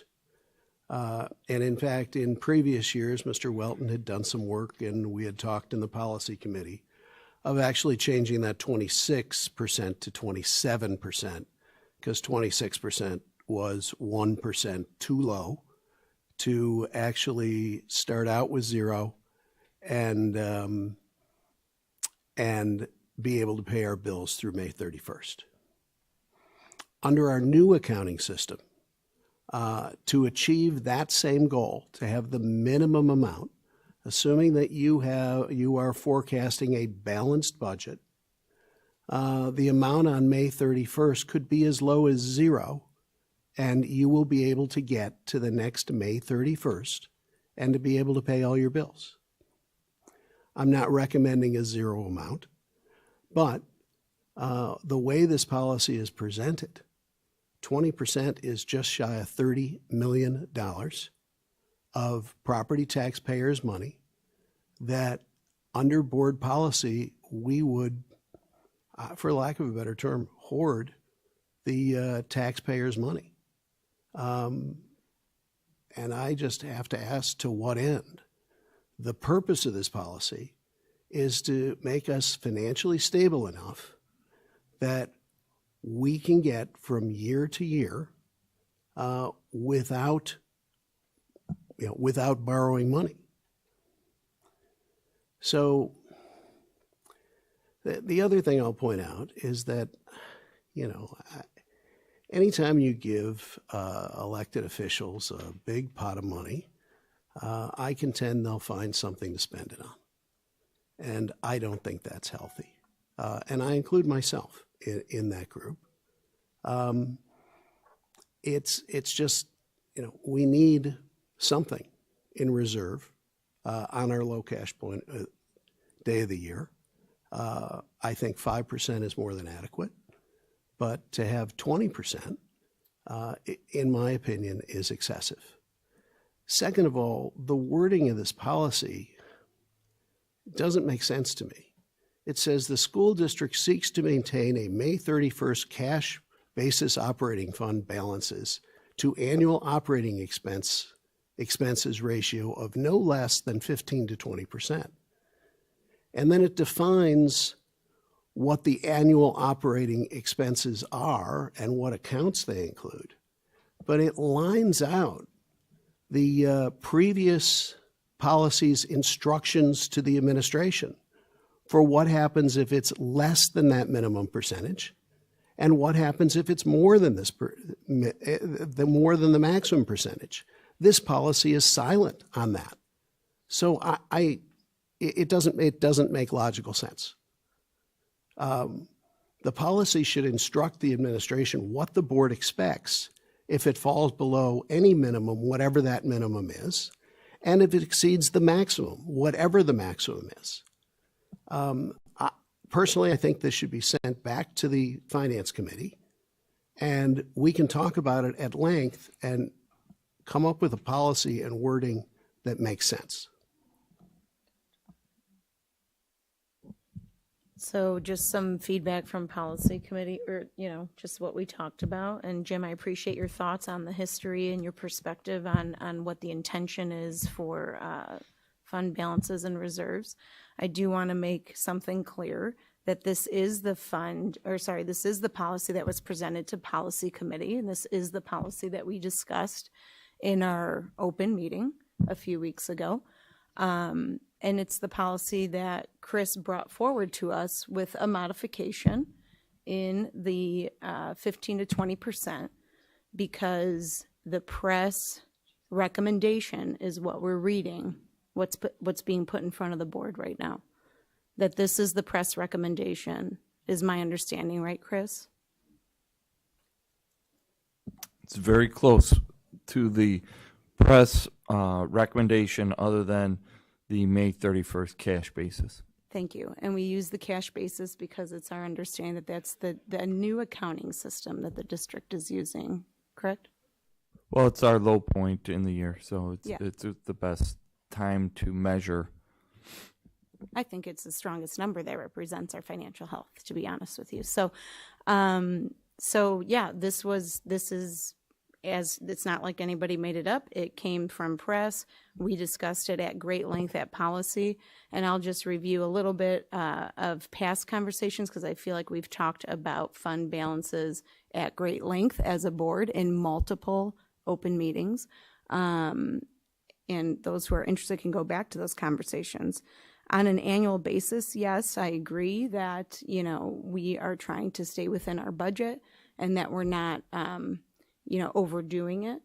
And I want to add the light that when we look at long-term financial planning and financial health, and we look at the longevity of what we have available to us, there are things coming up that schools are facing that have high dollar amounts. As a board, we've approved almost $20 million in expenses within a short 3 or 4 months due to our referendum projects and the escalation of costs and change of scope. We also are faced with a number of unknowns when it comes to staffing considerations, salaries, benefits, the facilities that are going to need more attention after the referendum project is over.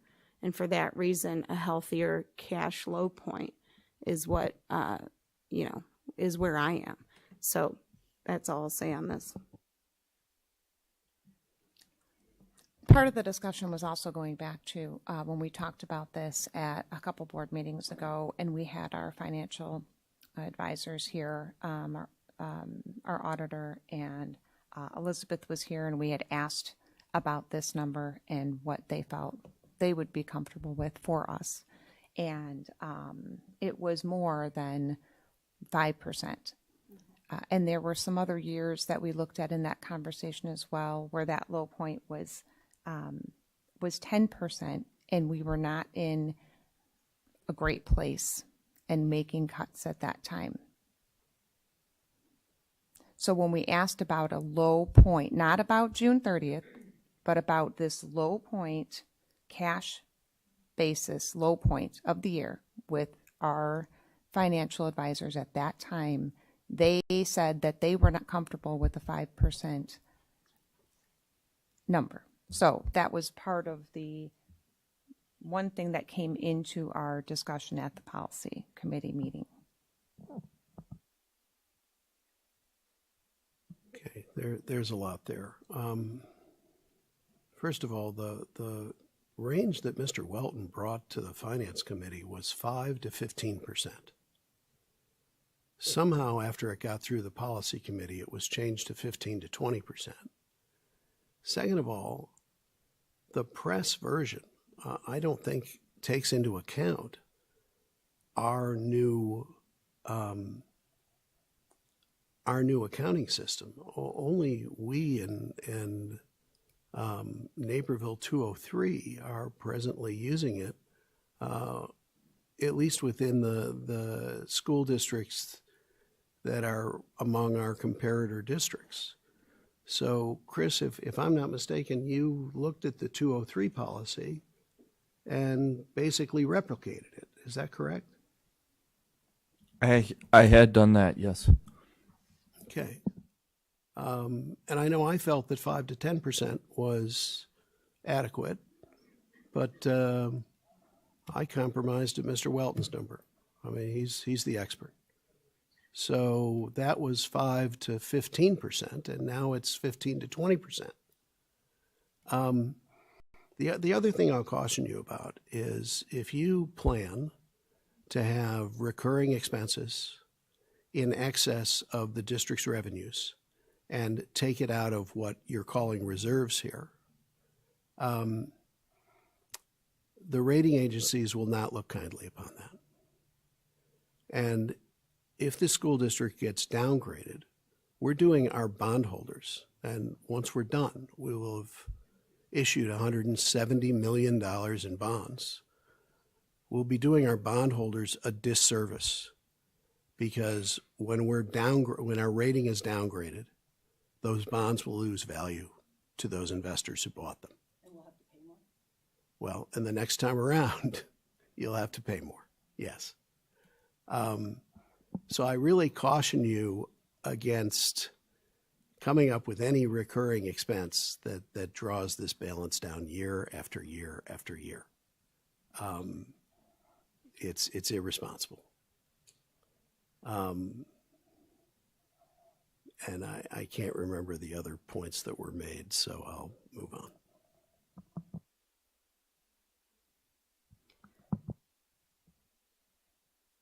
I think you're talking about two different fund balance policies that were presented. One was presented at the Finance Committee a while back, and a different version was presented at the Policy Committee meeting that we had a few weeks ago. So the policy, a week ago, the policy that we were presented with said no less than 10%. So can someone tell me when that changed? Who changed it? From the Policy Committee to the policy, or from the Finance Committee to the Policy Committee? We were trying to reflect the revisions in the press. That's what we've been doing, is using the press as our basis for policies. So does the press have a version based upon our new accounting system? No, we made these minor adjustments to the May 31st from the press. The numbers here are not the same as the press policy. So if you look at the policy here, the press policy is this very top paragraph. The red changes are from press to this. Okay, so what I would like to do is actually table the first reading, and I understand it went through the policy committee, but there's too much disagreement, and this is a significant policy, but also because I think the full board should be present, and it's 10 after 10, and we have a lot of work to do as well. So I know not everyone will be happy with that, but I think we should table it for now. Okay? All right.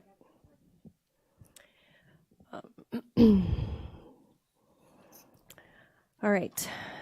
Okay, so Kathy, can you please make sure that's noted that policy 420 is tabled? Thank you. And it's tabled for a future Board of Ed meeting? What? It's tabled for a future Board of Ed meeting. Yes. Okay. Agenda action items. Item number 1. Approval of resolution of the Board of Education directing the school treasurer to abate monies from the working cash fund to the capital projects fund. Can I please have just a little background? So we are purchasing, the district is purchasing 435 West Fullerton for a maintenance and storage facility at a cost of $2.4 million. So we, in item A, this is a transfer out of the working cash fund for $1.6 million. In item B, it's $800,000 from the operations and maintenance fund to the capital projects fund. The combination of the two transfers will be the $2.4 million to purchase the maintenance and storage facility out of the capital projects fund. All right. Well, can we do the motion? Yeah. Can I have a motion, please? I move that the Board of Education approve the resolution directing the school treasurer to abate monies from working cash fund to the capital projects fund as presented. I'll second. Okay, cool. Question. Chris, this word abate, which has other connotations to me, is that just lawyerese for transfer? Lawyerese for transfer out of a working cash fund. Got it. Thank you very much. Any other questions, comments? Okay, please call the vote. Mrs. Hassler? Yes. Mrs. Arvanitis? Yes. Mrs. Troutman? Yes. Mr. Collins? Yes. Mrs. Stufen? Yes. And Mrs. Caforio? Yes, 6 ayes, no nays, 1 absent. Motion passes. Item B, approval resolution of the Board of Education directing the school treasurer to transfer funds from the operations and maintenance fund to the capital projects fund. Do you want to give any background or? The item B is the $800,000 from the O&M fund to the capital projects fund. Okay, motion. I move that the Board of Education approve the resolution directing the school treasurer to transfer funds from the operations and maintenance fund to the capital projects fund as presented. I'll second. Any questions?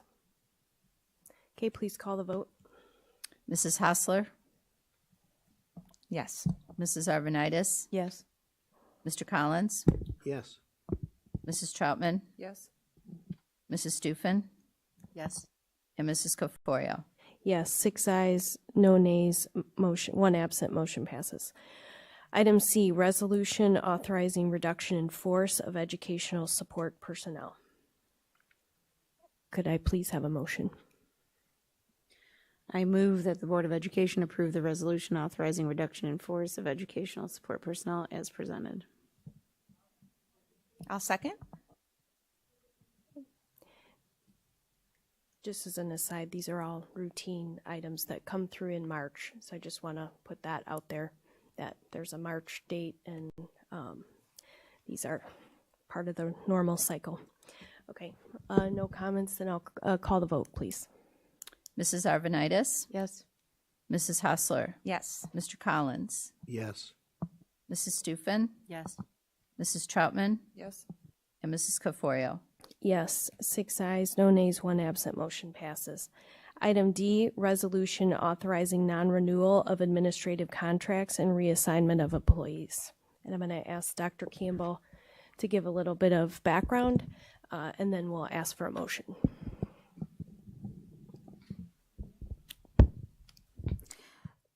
This particular action item is in reference to our look at our learning and teaching reconfiguration. There has been a substantial amount of work that has gone into listening to interviewing, as well as previous reports that have been presented. A few of the common findings around that information that has been collected is that currently there is a need to increase the actual clarity of roles and responsibilities, the workflow, as well as the outcomes in terms of our strategic work, increasing the ways in which we are clearly communicating and ensuring that communication is aligned and makes it to the school level, as well as targeted professional growth and development, and specifically really narrowing in on our curriculum and instructional expertise, as we have seen over the courses of these few board meetings as to how we are effectively looking at our practice and the improvements of our practice to have an impact on student outcomes. But one of the greatest opportunities that still exist within our district is the actual 6 to 12 pathways and articulation. And how are we maximizing the fact that we are a unit district and we're able to really look at the connectivity and the alignment and the coherence between our middle school as well as our high school. So on tonight, the proposed objective, and I think I'm actually on slide 4 or 5, Ms. Daniels, we're moving fast given the timing of tonight, to cultivate a culture of trust, of collaboration, and continuous improvement and empowerment through our revised learning and teaching model.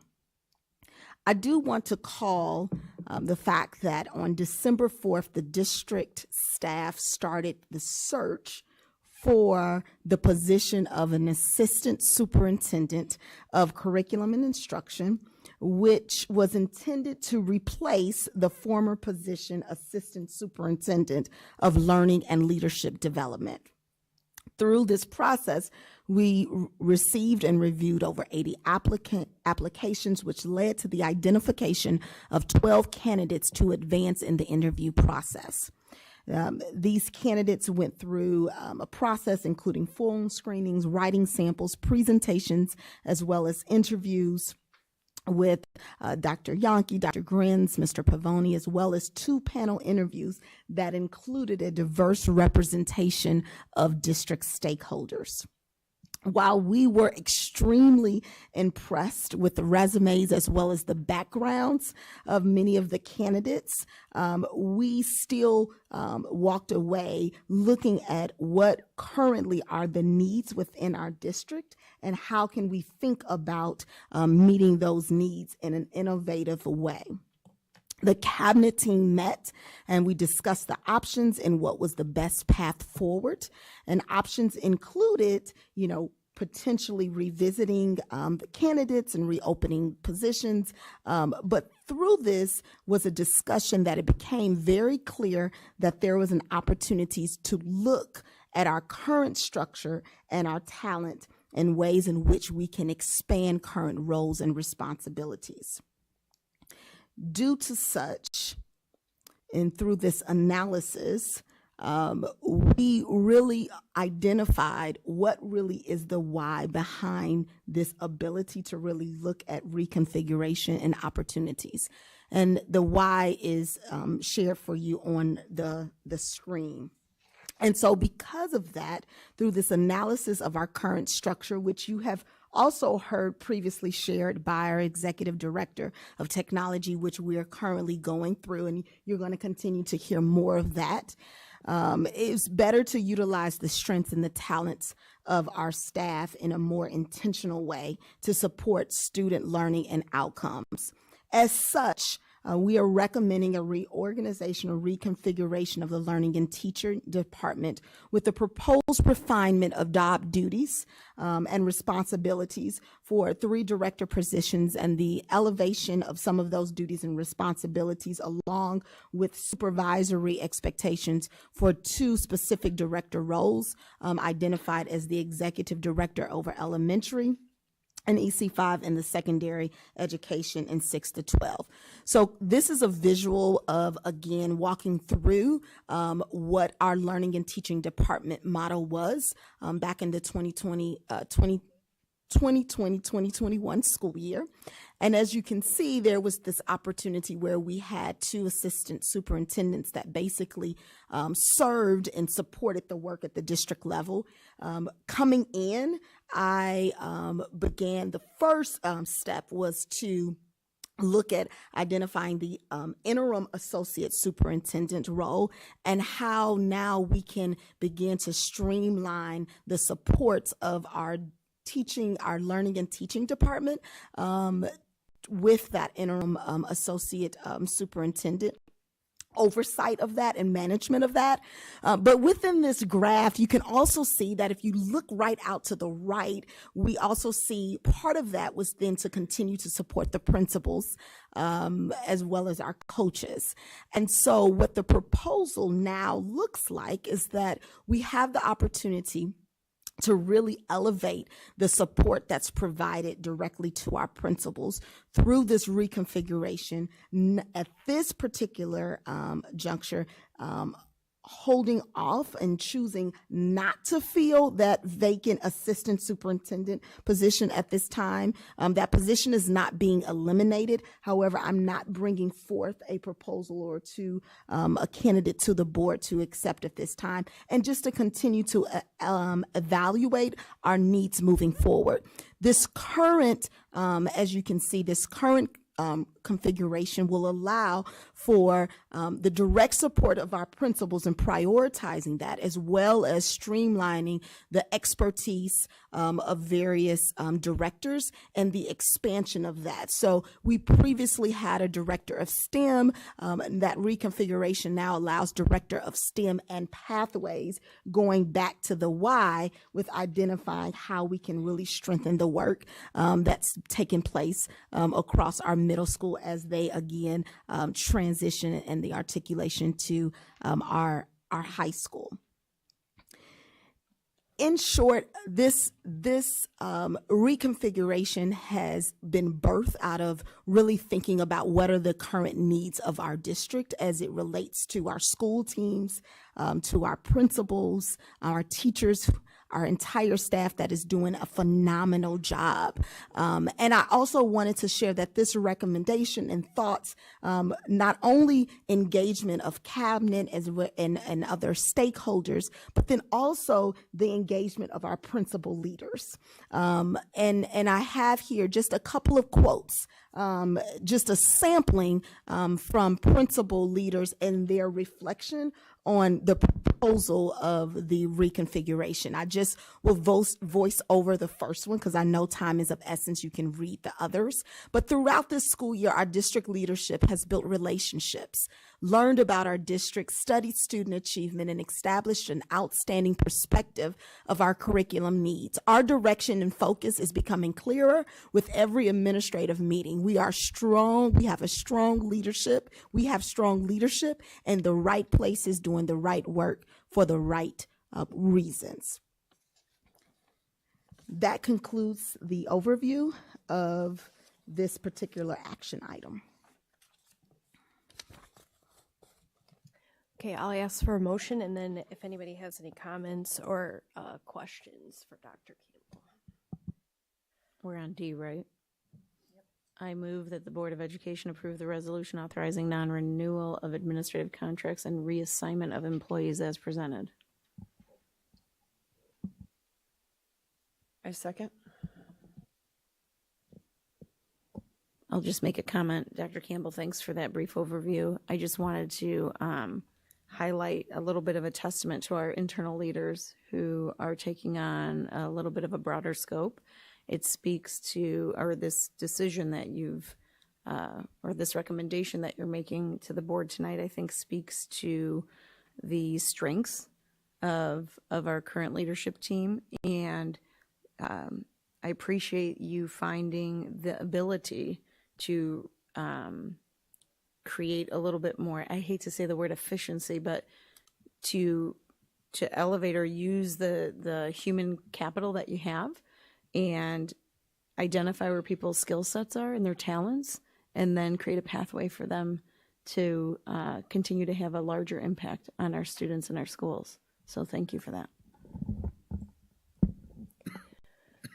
And just, I'd like to just acknowledge that it takes courage to go through a process with a lot of candidates and come to the end and,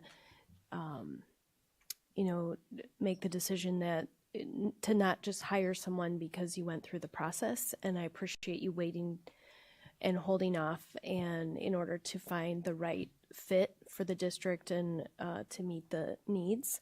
And in the interim, appreciate the people, willing to take on additional responsibility to cover that gap. So I just wanted to acknowledge that. Anything else? Okay, then you can call the vote. Mrs. Arvanitis. Yes. Mrs. Troutman. Yes. Mrs. Hassler. Yes. Mrs. Stufen. Yes. Mr. Collins. Yes. And Mrs. Caforio. Yes, 6 ayes, no nays, 1 absent. Motion passes. All right, the next item is approval of resolution authorizing notice of dismissal to non-tenured teachers other than final year probationary teachers. If I could have a motion, please. I move that the Board of Education approve the resolution authorizing notice of dismissal to non-tenured teachers other than final year probationary teachers as presented. I'll second. There's no discussion. Please call a vote. Mrs. Arvanitis. Yes. Mrs. Hassler. Yes. Mrs. Troutman. Yes. Mrs. Stufen. Yeah. Mr. Collins. Yes. And Mrs. Caforio. Yes, 6 ayes, no nays, 1 absent. Motion passes.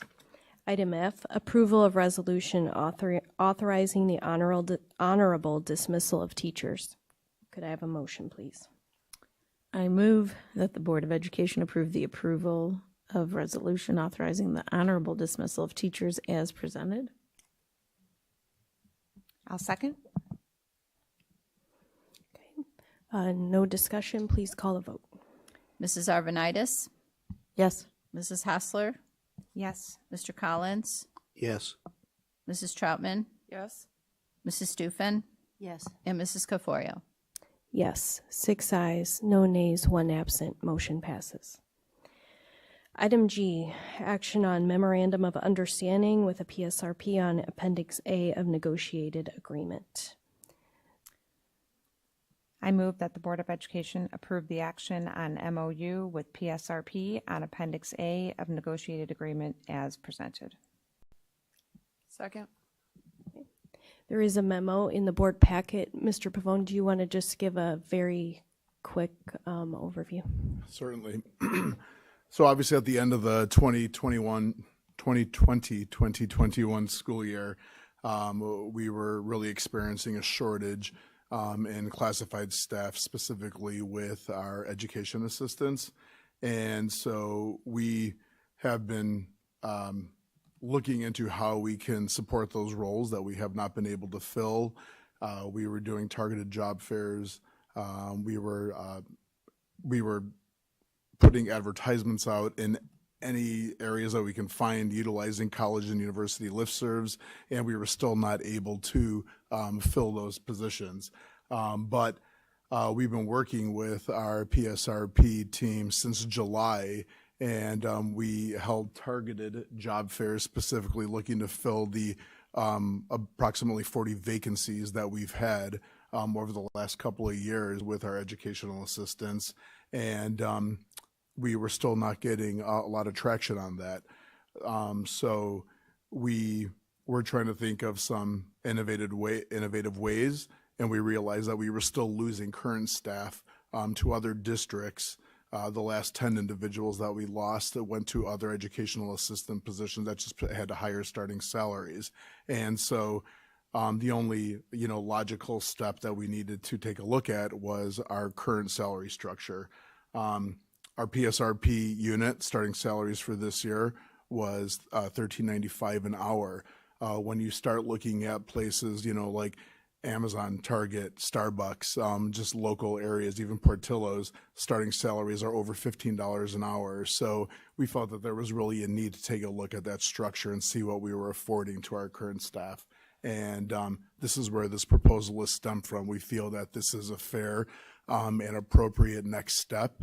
And instead of just initially looking to attract new individuals, we also wanted to retain the current staff that we have.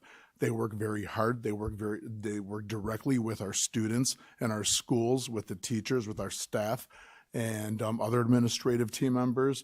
And we feel that it's really important to acknowledge the service and the tenure that they have, along with the experiences that they have had while working in the district. So again, not just attracting new individuals, but retaining the current team that we currently have in our district.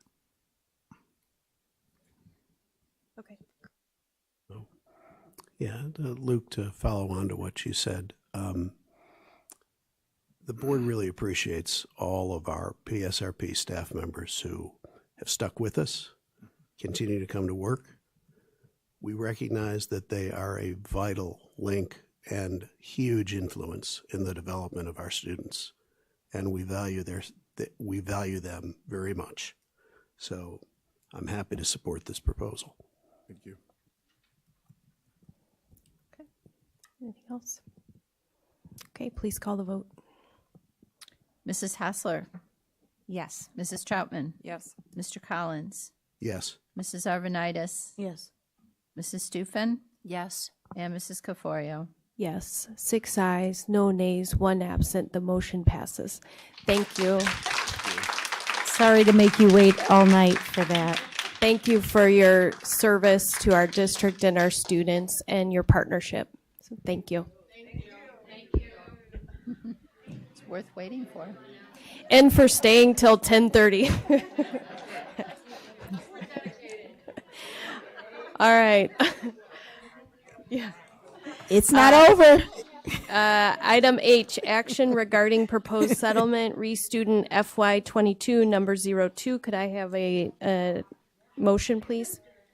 I move that the Board of Education approve the action regarding proposed settlement, RE student FY22 number 02. I'll second. There'll be no discussion. Please call the vote. Mrs. Arvanitis. Yes. Mrs. Hassler. Yes. Mrs. Stufen. Yes. Mrs. Troutman. Yes. Mr. Collins. Yes. Mrs. Caforio. Yes. 6 ayes, no nays, 1 absent. Motion passes. Next item, superintendent's communication. Strategic plan update. Dr. Campbell.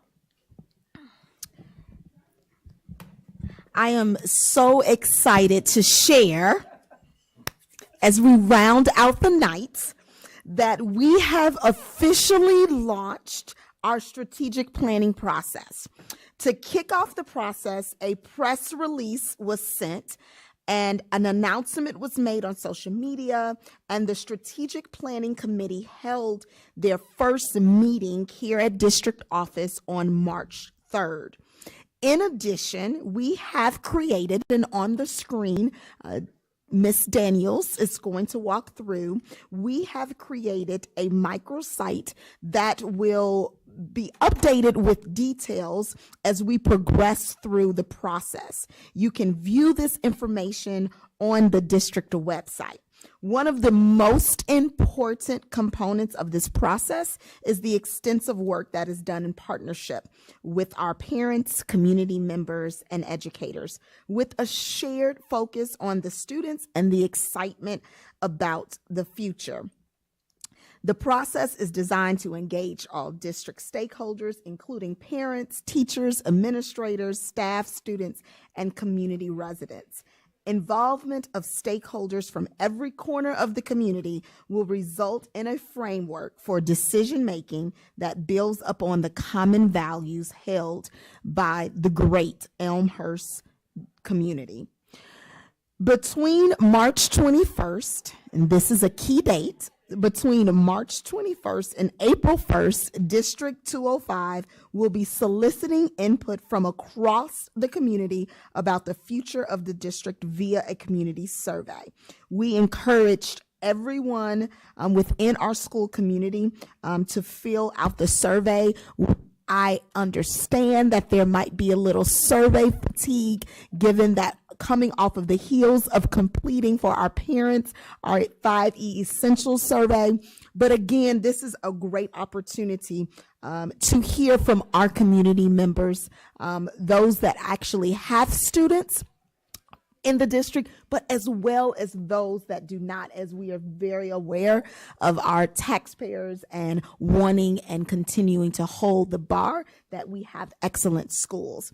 So our communications department has already partnered and have postcards that are going to be mailed out to all actual residents that are within the actual Elmhurst Community School District. So this is our way of making sure that we reach not only our parents and our internal community members, but our external community members that currently might not have kids that are in the district, as well as connecting with various publications to do so. In addition to that, we are hosting 13, this is focus groups that will include parents, employees, students, community members, and all of this data that's going to be collected along with the district's current mission and vision statements, guiding principles will be analyzed to determine findings, goals, future objectives for the district. Really, really exciting time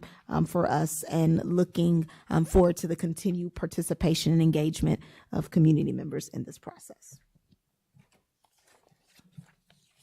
Okay, thanks for the update. All right, anything? Can we go on to the next? All right, school year 21-22, moving forward together, update and COVID metrics. This is the last time this will be on the agenda.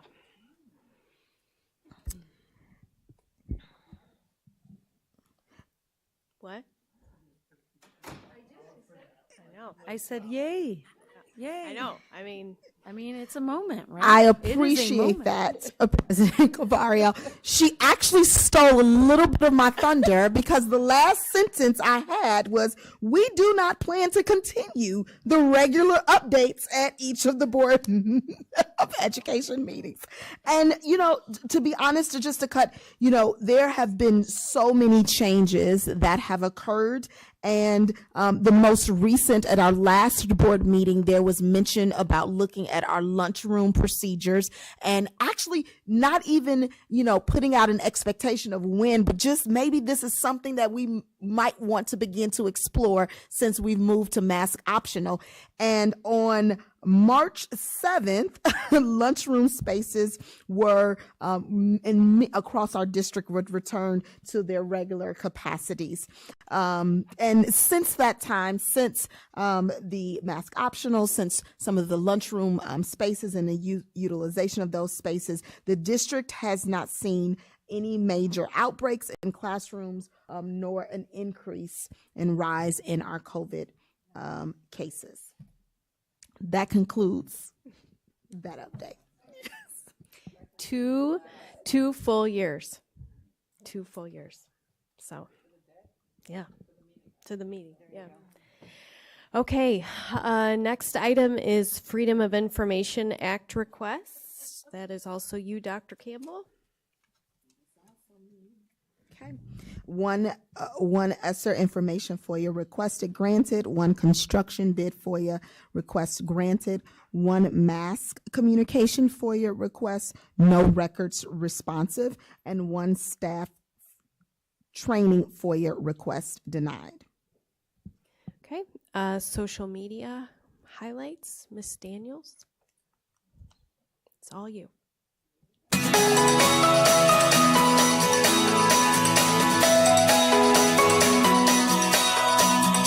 Hi, I am Cooper. I am a third grader from Lincoln School. Big wonders, natural lights, bright colors, oh my! Our new Lincoln classrooms really have it all. Did you know that natural light during the day can boost mood, alertness, concentration, and energy levels? We can't wait to soak it all in our new spaces.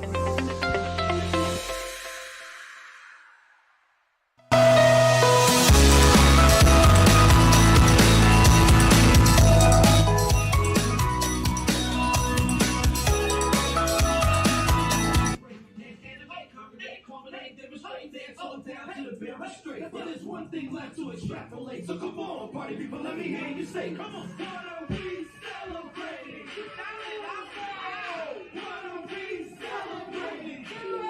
Now it's time to celebrate, celebrate. Now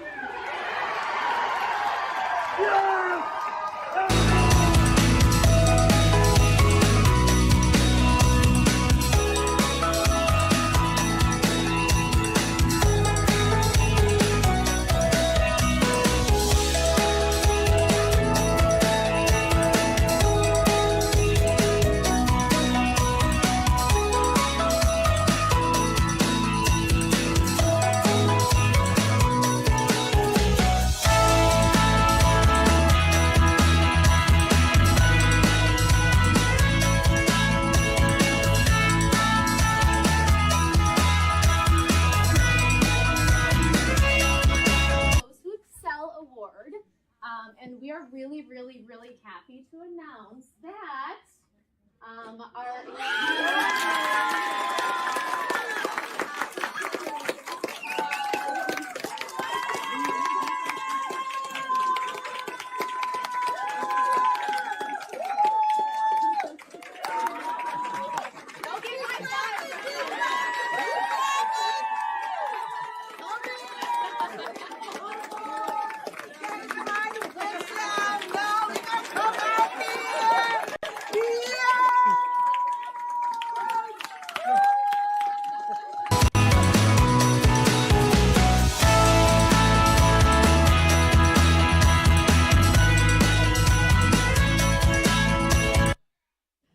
So I will point out, you did see some things in there that we maybe haven't spoken about yet. There's going to be some things, some recognition at the next meeting. Connor wasn't able to be here tonight, so he'll be here next week. The IMSA will be on there, so we'll recognize Brian. And so just a little snippet of social media activity in the last couple weeks.